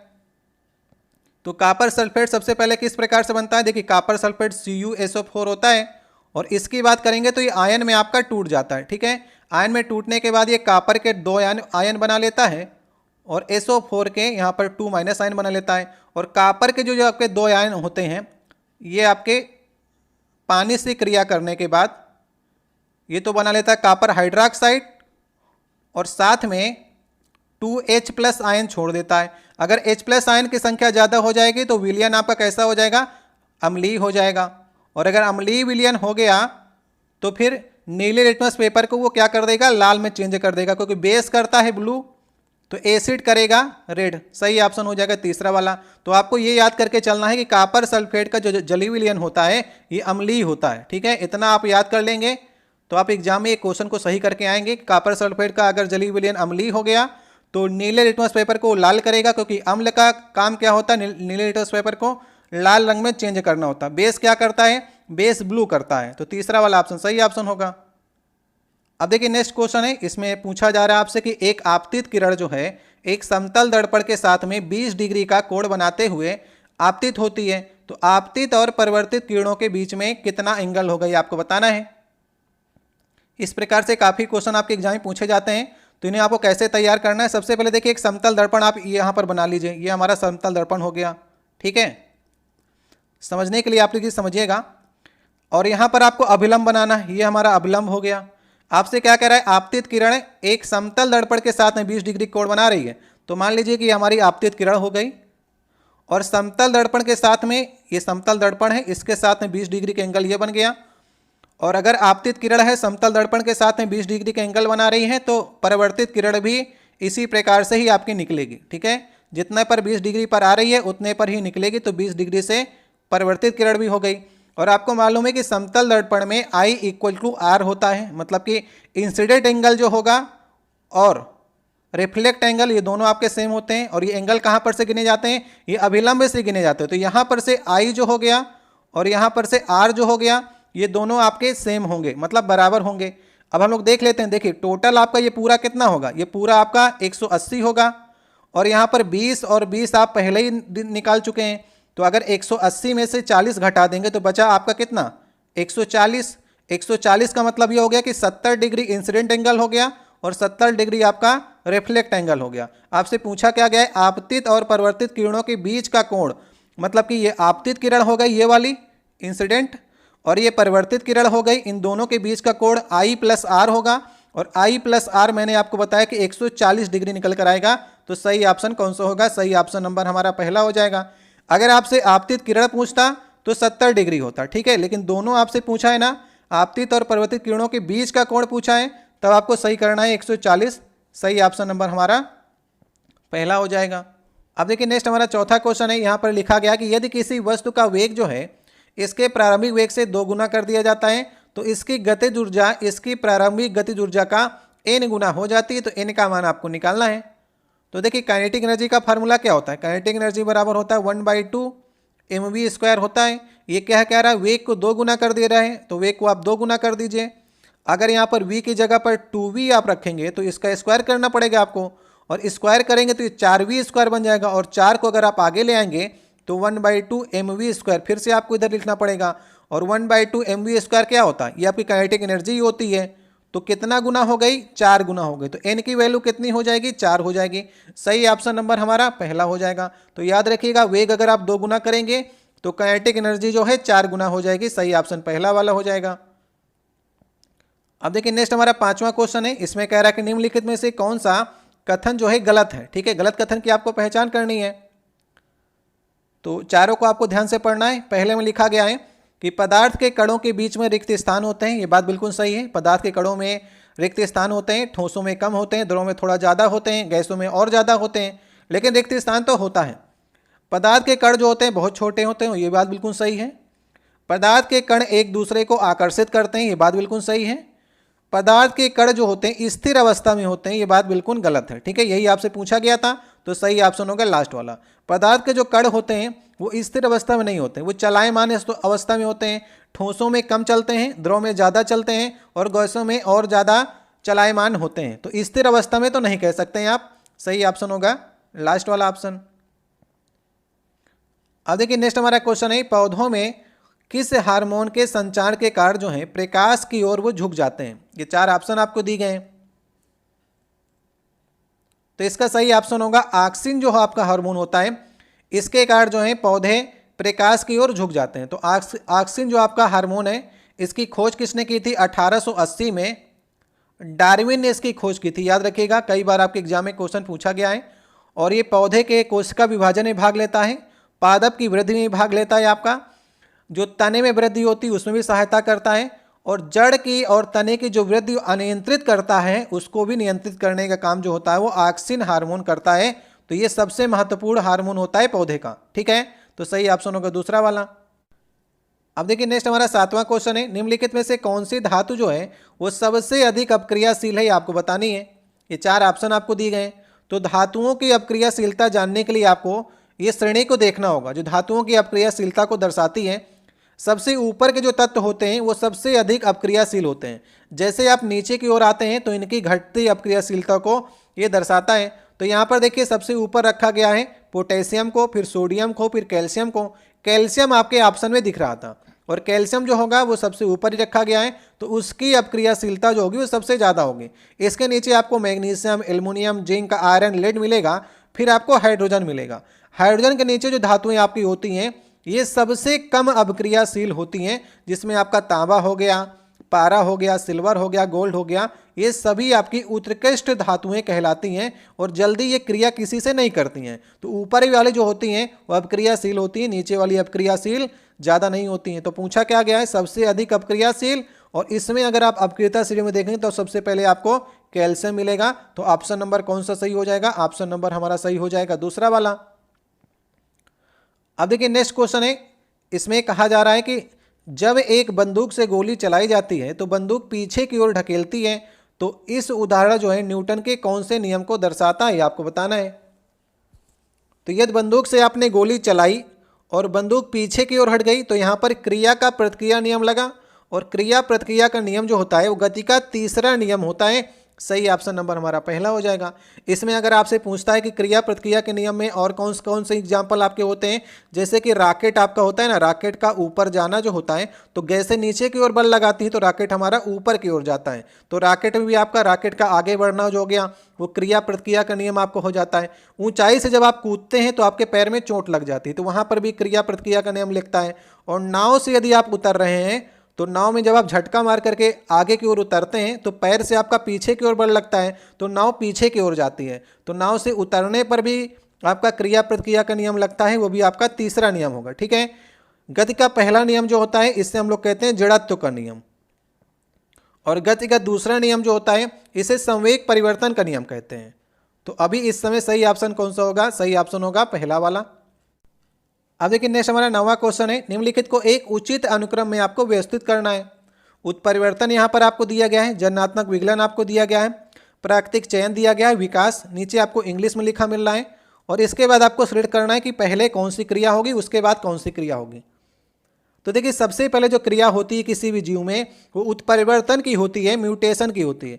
इसमें जीव के जो होते हैं उसमें डीएनए में एक स्थायी परिवर्तन होता है। अगर डीएनए में स्थायी परिवर्तन हुआ तो उससे जो प्रजातियां उत्पन्न होंगी वो आपस में उसी प्रकार से क्रिया करेंगे, जो जाति का है उसी के जाति के साथ क्रिया करेंगी। तो पहले नंबर पर आपका म्यूटेशन हो गया, और दूसरे नंबर पर आपका आएगा जननात्मक विकलन मतलब कि रिप्रोडक्टिव आइसोलेशन दूसरे नंबर पर आएगा। जो जाति का है डीएनए उसी के साथ में क्रिया करेगा। इसके बाद तीसरे नंबर पर प्राकृतिक चयन आता है, मतलब कि अब जातियां उत्पन्न हो गई।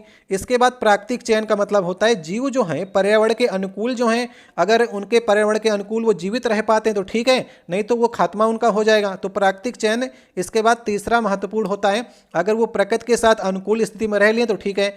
इसके बाद उनका विकास स्टार्ट हो जाएगा चौथे नंबर पर। तो प्राकृतिक चयन अगर वो लोग प्राकृतिक के अनुकूल रह लिए तो फिर उनका विकास स्टार्ट होगा। तो ये चार क्रियाएं जो हैं इसी क्रम में आपकी होती हैं, ए बी सी डी। तो कौन सा ऑप्शन सही होगा? लास्ट वाला। समझ गए? इसी क्रम से है किसी भी प्राणी का विकास होता है, लास्ट वाला ऑप्शन सही होगा। अब देखिए नेक्स्ट क्वेश्चन है 2018 का क्वेश्चन चेंज करके हम लोग 2024 करते हैं। ठीक है, हमको नई वाली करंट अफेयर तैयार करके चलनी है, इसलिए पुराने पेपर लगा रहे हैं कि हमको मालूम तो चले कि कैसे कैसे क्वेश्चन आपके एग्जाम में बनते हैं। तो इसमें पूछा जा रहा है प्रधानमंत्री मोदी की कैबिनेट में मानव संसाधन विकास मंत्री कौन है? तो इस समय के हमको याद करके चलना है, पुराना नहीं याद करना है। तो अभी देखिए मानव संसाधन विकास मंत्रालय जो है इसका नाम भी चेंज कर दिया गया। अभी इसका नाम जो है वो शिक्षा मंत्रालय कर दिया गया, ये बात आप लोग याद कर लीजिएगा। तो मानव संसाधन विकास मंत्रालय का नाम जो है चेंज करके अभी शिक्षा मंत्रालय कर दिया गया है। और इस समय शिक्षा मंत्री कौन है? धर्मेंद्र प्रधान है। ठीक है, दोबारा फिर से आपके बना दिए गए मोदी जी की 3.0 मतलब कि 3.0 कार्यकाल में भी आपके धर्मेंद्र प्रधान को शिक्षा मंत्री बनाया गया है। तो नए वाले डाटा को आप लोग अपडेट कर लीजिएगा, पुराने वाले के अनुसार जो है प्रकाश जावड़ेकर थे। अब देखिए नेक्स्ट हमारा क्वेश्चन है किसी वस्तु के ऊंचाई से गिरने पर इसकी स्थितिज ऊर्जा और गतिज ऊर्जा में क्या होता है, आपको बताना है। ये आज का हमारा 11 नंबर क्वेश्चन होगा। देखिए कोई वस्तु जो है अगर ऊंचाई से गिर रही है, मान लीजिए कि यहाँ पर कोई वस्तु रखी है और नीचे की ओर गिर रही है, तो ऊंचाई पर जब वो कोई वस्तु रखी है तो वहाँ पर उसकी पोटेंशियल एनर्जी जो होगी वो सबसे ज़्यादा होती है। और जैसे वो नीचे की ओर गिरेगी तो यही पोटेंशियल एनर्जी जो है वो काइनेटिक एनर्जी में चेंज हो जाएगी। तो कौन सा ऑप्शन सही होगा? यदि ऊपर से नीचे की ओर गिर रही है तो उसकी स्थितिज ऊर्जा कम हो जाएगी और काइनेटिक एनर्जी जो है बढ़ जाएगी। सही ऑप्शन हो जाएगा पहला वाला। याद रखिएगा ऊर्जा संरक्षण का नियम क्या कहता है? ऊर्जा संरक्षण का नियम यही तो कहता है ना कि ऊर्जा ना तो नष्ट होती है ना ही उत्पन्न होती है, जबकि ये एक रूप से दूसरे रूप में चेंज होती है। तो वही है आपका कि स्थितिज ऊर्जा जो है पोटेंशियल एनर्जी जो है वो काइनेटिक एनर्जी में चेंज हो जाएगी। तो ये कम होगी तो ये ज़्यादा हो जाएगी, क्योंकि चलायमान हो गई तो काइनेटिक एनर्जी वहाँ पर चेंज हो जाएगी। सही ऑप्शन पहला वाला हो जाएगा। अब देखिए नेक्स्ट हमारा 12 नंबर क्वेश्चन है नाइट्रोजन परमाणु में उपस्थित न्यूट्रॉनों की संख्या कितनी है, आपको बतानी है। तो न्यूट्रॉनों की संख्या कैसे आप निकालते हैं? जैसे कि यहाँ पर नाइट्रोजन है तो 7 इसका हो गया परमाणु क्रमांक और 14 इसका हो जाएगा परमाणु भार या फिर द्रव्यमान संख्या हो गई। तो न्यूट्रॉनों की संख्या जो होती इन दोनों का अगर घटा देंगे दोनों को 14 में से 7 को, तो यही आपका 7 जो आ जाएगा वो न्यूट्रॉनों की संख्या होगी। सही ऑप्शन नंबर हमारा दूसरा हो जाएगा, क्योंकि फार्मूला क्या होता है? ए बराबर होता है P प्लस N होता है, मतलब कि एटॉमिक मास बराबर होता है प्रोटॉनों की संख्या और प्लस न्यूट्रॉनों की संख्या। तो यहाँ पर एटॉमिक मास कितना है? 14 है, प्रोटॉनों की संख्या 7 है, N आपको निकालना है तो N बराबर हो जाएगा 14 माइनस 7, तो 7 जो आ जाएगा आपका न्यूट्रॉनों की संख्या आ जाएगी। तो कौन सा ऑप्शन सही होगा? ऑप्शन नंबर हमारा दूसरा सही हो जाएगा। किसी भी आपको परमाणु को निकालना है तो आपको द्रव्यमान संख्या से उसकी परमाणु क्रमांक को घटा देना है। अब देखिए नेक्स्ट हमारा क्वेश्चन नंबर होगा ये 13 नंबर क्वेश्चन है आंध्र प्रदेश के दक्षिणी भाग में स्थित जो कोलोरी झील है वो 2 नदियों के डेल्टा पर स्थित है। तो ये 2 नदियां कौन सी आपको बतानी है। तो आंध्र प्रदेश में आपको मालूम है कि 2 नदियां जो हैं वो पश्चिम की ओर से आती हैं। एक नदी आपकी गोदावरी नदी है जो इधर से आती है, आपकी महाराष्ट्र से निकलती है त्र्यंबकेश्वर से, और उसके बाद महाराष्ट्र की महाबालेश्वर से कृष्णा नदी भी निकलती है। तो एक आपकी गोदावरी नदी जब निकलती है महाराष्ट्र से और कृष्णा नदी, ये दोनों आपकी महाराष्ट्र से निकलते हुए जब आंध्र प्रदेश की ओर बढ़ती हैं तो दोनों आपस में मिल करके एक डेल्टा का निर्माण करती हैं और वहीं पर एक झील ही बन जाती है जिसका नाम है कोलोरू झील। तो कौन कौन सी नदियां आपस में मिलती हैं? गोदावरी और कृष्णा। सही ऑप्शन होगा लास्ट वाला। ठीक है, गोदावरी और कृष्णा ये लिखा गया है, लास्ट ऑप्शन सही होगा।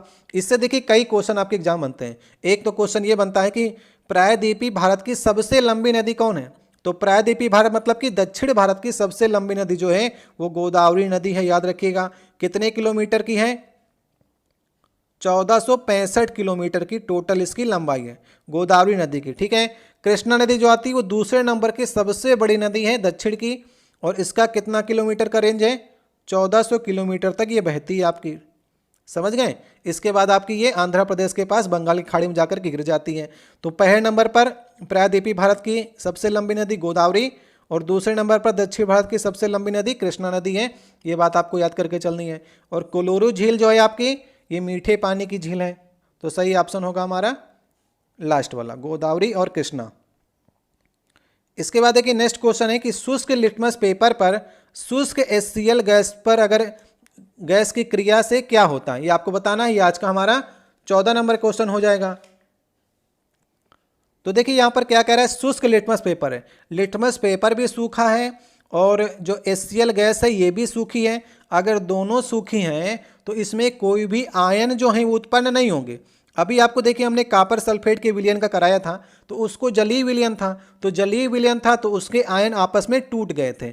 अभी ये शुष्क है, मतलब कि ये गीले नहीं है, ये सूखे सूखे हैं। लिटमस पेपर भी सूखा है और HCl गैस भी सूखी है, तो इसमें आयन आपको नहीं मिलेंगे। अगर H+ आयन मिल जाता ज़्यादा संख्या में तो हम लोग कह देते हैं अम्लीय है। अगर OH- आयन मिल जाता तो कह देते हैं क्षारीय है। जब आयन ही नहीं मिलेंगे तो हम नहीं बता सकते हैं कि ये लिटमस पेपर के रंग को कैसा करेगी। तो सही ऑप्शन कौन सा हो जाएगा? सही ऑप्शन नंबर दूसरा होगा। नीला या लाल लिटमस पेपर अपना रंग नहीं बदलता है, समझ गए। तो यदि हम क्रिया ही नहीं कर पाएंगे ये दोनों लिटमस पेपर और HCl गैस, तो कोई भी रंग में चेंजमेंट नहीं होगा और अम्ल और क्षार की हम लोग पहचान नहीं कर पाएंगे। तो शुष्क नहीं, अगर यहीं पर जली होता तो कुछ ना कुछ यहां पर आपको मिलता। अब नेक्स्ट देखिए 15 नंबर क्वेश्चन है, विद्युत प्रवाह को मापने के लिए निम्नलिखित में से किस यंत्र का प्रयोग किया जाता है? विद्युत प्रवाह मतलब कि विद्युत धारा को मापने के लिए। तो विद्युत धारा को मापने के लिए हम लोग प्रयोग करते हैं अमीटर का। सही ऑप्शन नंबर हमारा तीसरा हो जाएगा। रियोस्टेट का प्रयोग हम लोग कहां पर करते हैं? प्रतिरोध को कम करने के लिए या फिर क्षमता को बढ़ाने के लिए यहां पर रियोस्टेट का प्रयोग किया जाता है। वोल्टमीटर का प्रयोग कहां पर करते हैं? विभवांतर को मापने के लिए करते हैं। गैल्वेनोमीटर का जो प्रयोग है ये धारा की उपस्थिति का पता लगाने के लिए किया जाता है। ये एक प्रकार का अमीटर ही है, ठीक है। तो धारा की उपस्थिति का पता लगाने के लिए गैल्वेनोमीटर का प्रयोग करेंगे और धारा को मापने के लिए अमीटर का प्रयोग करेंगे। तो सही ऑप्शन नंबर हमारा कौन सा हो जाएगा? सही ऑप्शन नंबर हमारा तीसरा हो जाएगा। अब देखिए नेक्स्ट हमारा 16 नंबर क्वेश्चन है, धार्मिक सुधार के क्षेत्र में उनकी सबसे बड़ी उपलब्धि जो है वो ब्रह्म सभा और ब्रह्म समाज की स्थापना है। तो वे कौन है बताना है जिन्होंने ब्रह्म सभा और ब्रह्म समाज की स्थापना की थी। इसका सही ऑप्शन होगा राजा राम मोहन राय ने ब्रह्म समाज की स्थापना की थी। और कब की थी? 1828 ईस्वी में की थी। ये बात आप लोग याद रखिएगा, कई बार एग्जाम में आपसे पूछा गया है। और भी देखिए सभाएं पूछी जाती हैं, जैसे 1815 में राजा राम मोहन राय ने आत्मीय सभा की स्थापना भी की थी। ये भी आपके एग्जाम में क्वेश्चन पूछा गया है। तो जो क्वेश्चन बन सकते हैं उनके बारे में डिस्कस कर लेते हैं। इसके बाद 1825 में वेदांत कॉलेज, इसकी भी स्थापना जो है वो राजा राम मोहन राय ने ही की थी। और एक क्वेश्चन आपके एग्जाम में पूछा जाता है कि राजा राम मोहन राय को राजा की उपाधि किसने दी थी? तो राजा राम मोहन राय को राजा की उपाधि 1850 में अकबर द्वितीय ने दी थी। ये बात भी आप लोग याद कर लीजिएगा, बहुत बार एग्जाम में पूछा गया है कि राजा राम मोहन राय को राजा की उपाधि 1850 में अकबर द्वितीय ने दी थी, ठीक है। तो इससे आपका क्वेश्चन हो गया। एक अखबार भी फारसी भाषा में राजा राम मोहन राय ने उसका प्रकाशन किया था। यह भी आपके एग्जाम में पूछा जाता है, मिरातुल अखबार, ठीक है। मिरातुल अखबार जो है इसका भी प्रकाशन राजा राम मोहन राय ने किया था फारसी भाषा में। यह भी आपके एग्जाम में पूछा गया क्वेश्चन है। अब इसके बाद देखिए यहां पर लिखा गया स्वामी विवेकानंद। स्वामी विवेकानंद ने 1897 में रामकृष्ण मिशन की स्थापना की थी, ठीक है। ये भी आपके एग्जाम में क्वेश्चन पूछा जाता है। और स्वामी दयानंद सरस्वती ने 1875 में आर्य समाज की स्थापना की थी। ये भी आपके एग्जाम में क्वेश्चन आता है। तो सारे आपको क्वेश्चन ये एक क्वेश्चन से तैयार करके चलना है, ठीक है। तो सही ऑप्शन होगा राजा राम मोहन राय। अब देखिए नेक्स्ट हमारा क्वेश्चन है कि पूछा जा रहा है आपसे कि ध्वनि तरंग की आवृत्ति आपको दी गई है 4 किलोहर्ट्ज और तरंग दैर्ध्य आपको दी गई है 40 सेंटीमीटर। तो ध्वनि की तरंग के द्वारा 3.2 किलोमीटर की दूरी कितने समय में तय करेगा, ये आपको बताना है।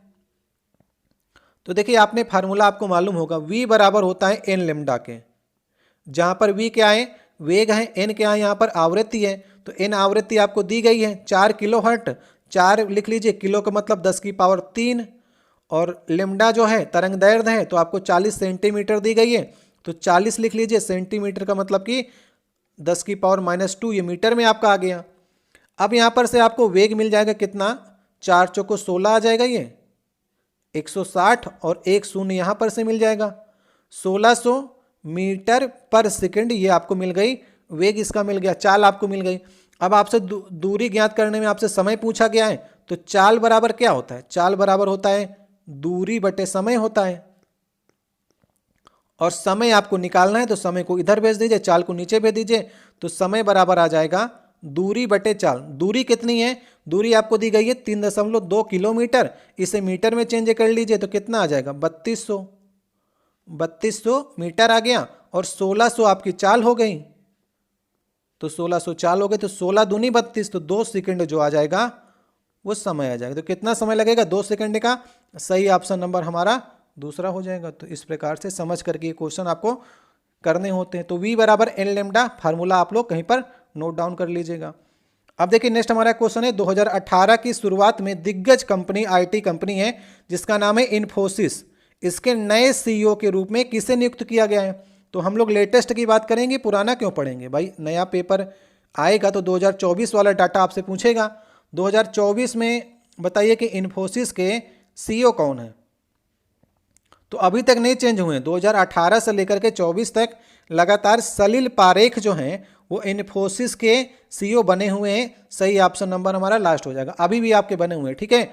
तो हम आपको इस प्रकार के क्वेश्चन पुराने इसलिए करा रहे हैं ताकि आप लोग याद रख सकें कि इन्फोसिस का निर्माण किसने किया था। इन्फोसिस कंपनी सबसे पहले किसने चालू की थी, नारायण मूर्ति ने। ये क्वेश्चन आपके एग्जाम में पूछा गया कि इन्फोसिस के संस्थापक कौन थे, नारायण मूर्ति। 1981 में उन्होंने ये IT कंपनी बनाई थी।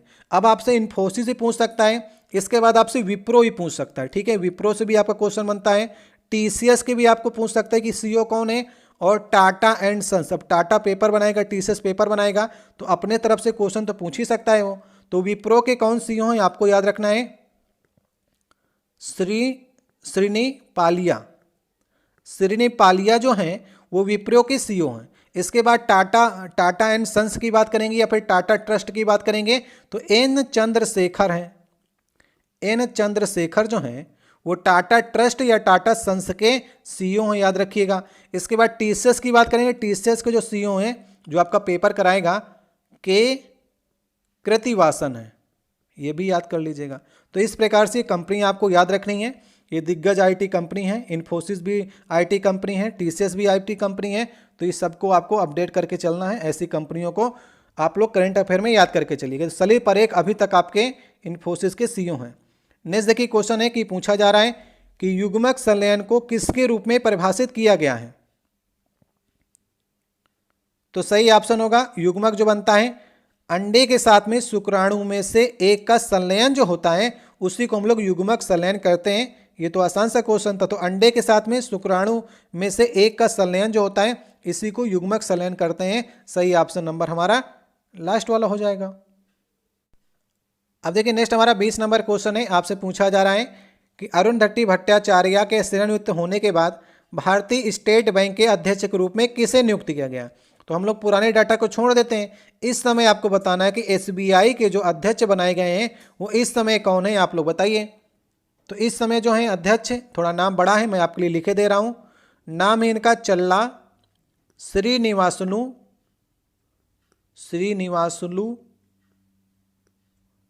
शेट्टी। इस समय SBI के अध्यक्ष हैं आपके 2024 में। ये नया डाटा के अनुसार आप लोग याद कर लीजिएगा। तो याद कर लीजिएगा, शेट्टी लास्ट में लगा होगा, इतना तो याद ही कर सकते हैं।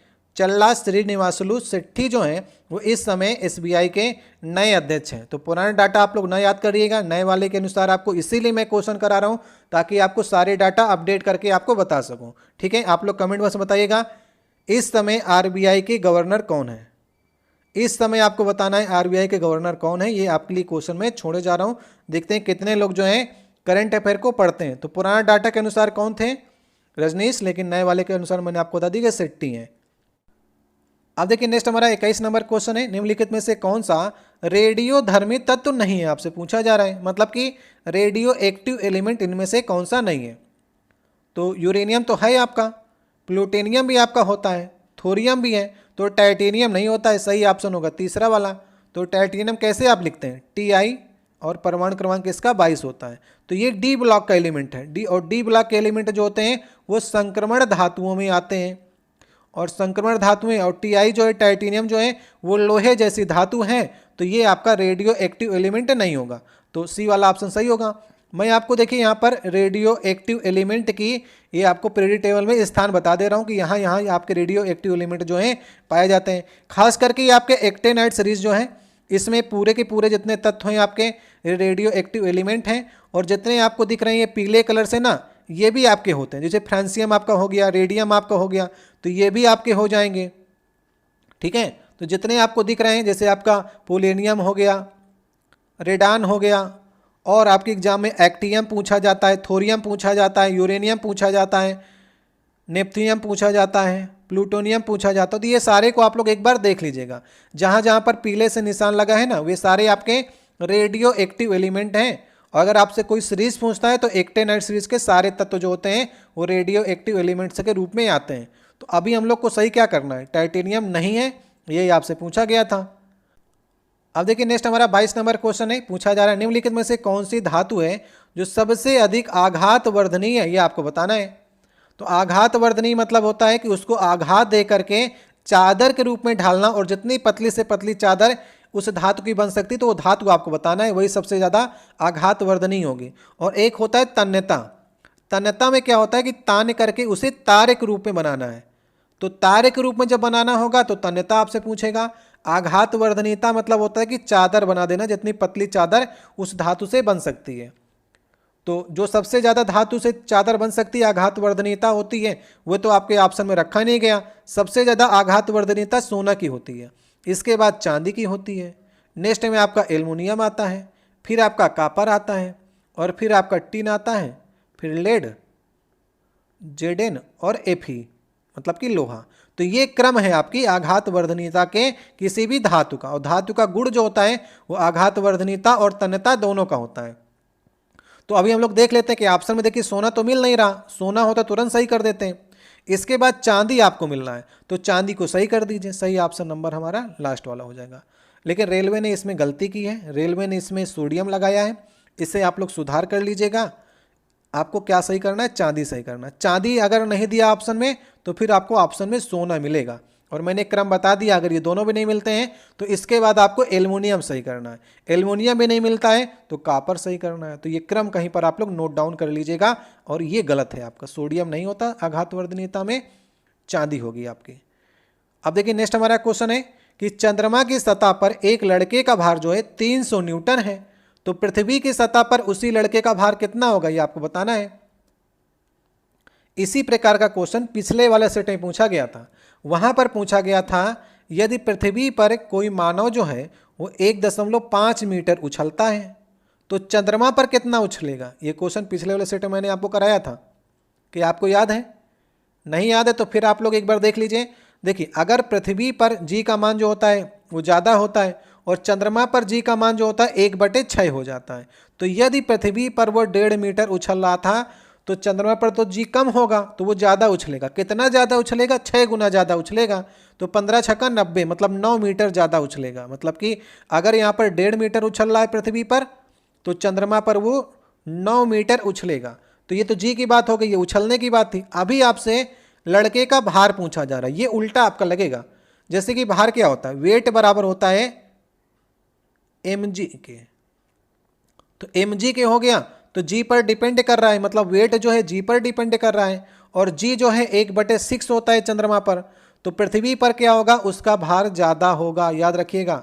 अगर वहाँ पर 300 है तो यहाँ पर 300 का 6 गुना, मतलब कि 3×1800 1800 न्यूटन जो होगा वो इसका वेट यहाँ पर होगा। सही ऑप्शन होगा तीसरा वाला, याद रखिएगा। पृथ्वी पर ज़्यादा होगा, चंद्रमा पर जाएंगे हल्के हो जाएंगे, क्योंकि वहाँ जी का मान वहाँ पर कम है। ये बात आप लोग याद रखिएगा। दोनों क्वेश्चन में आपको डिफरेंस करना है कि यहाँ पर उछलने की बात की जा रही है और यहाँ पर भार की बात की जा रही है। एक बात आप लोग कमेंट बॉक्स में और बताइएगा, अभी आपसे देखिए वेट की बात की, भार की बात की है, तो अभी आप बताइएगा यदि आपका द्रव्यमान, आपका मास अगर यहाँ पर 60 किलो का है तो चंद्रमा पर कितना होगा, ये आप लोग कमेंट बॉक्स में बताने का प्रयास करिएगा। मैं आपसे क्या पूछ रहा हूँ, द्रव्यमान पूछ रहा हूँ, ठीक है, वेट नहीं पूछ रहा हूँ, मास आपसे पूछ रहा हूँ।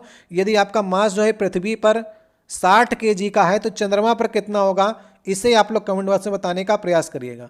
तो सही ऑप्शन होगा तीसरा वाला, 6 गुना हो जाएगा पृथ्वी पर उसका भार।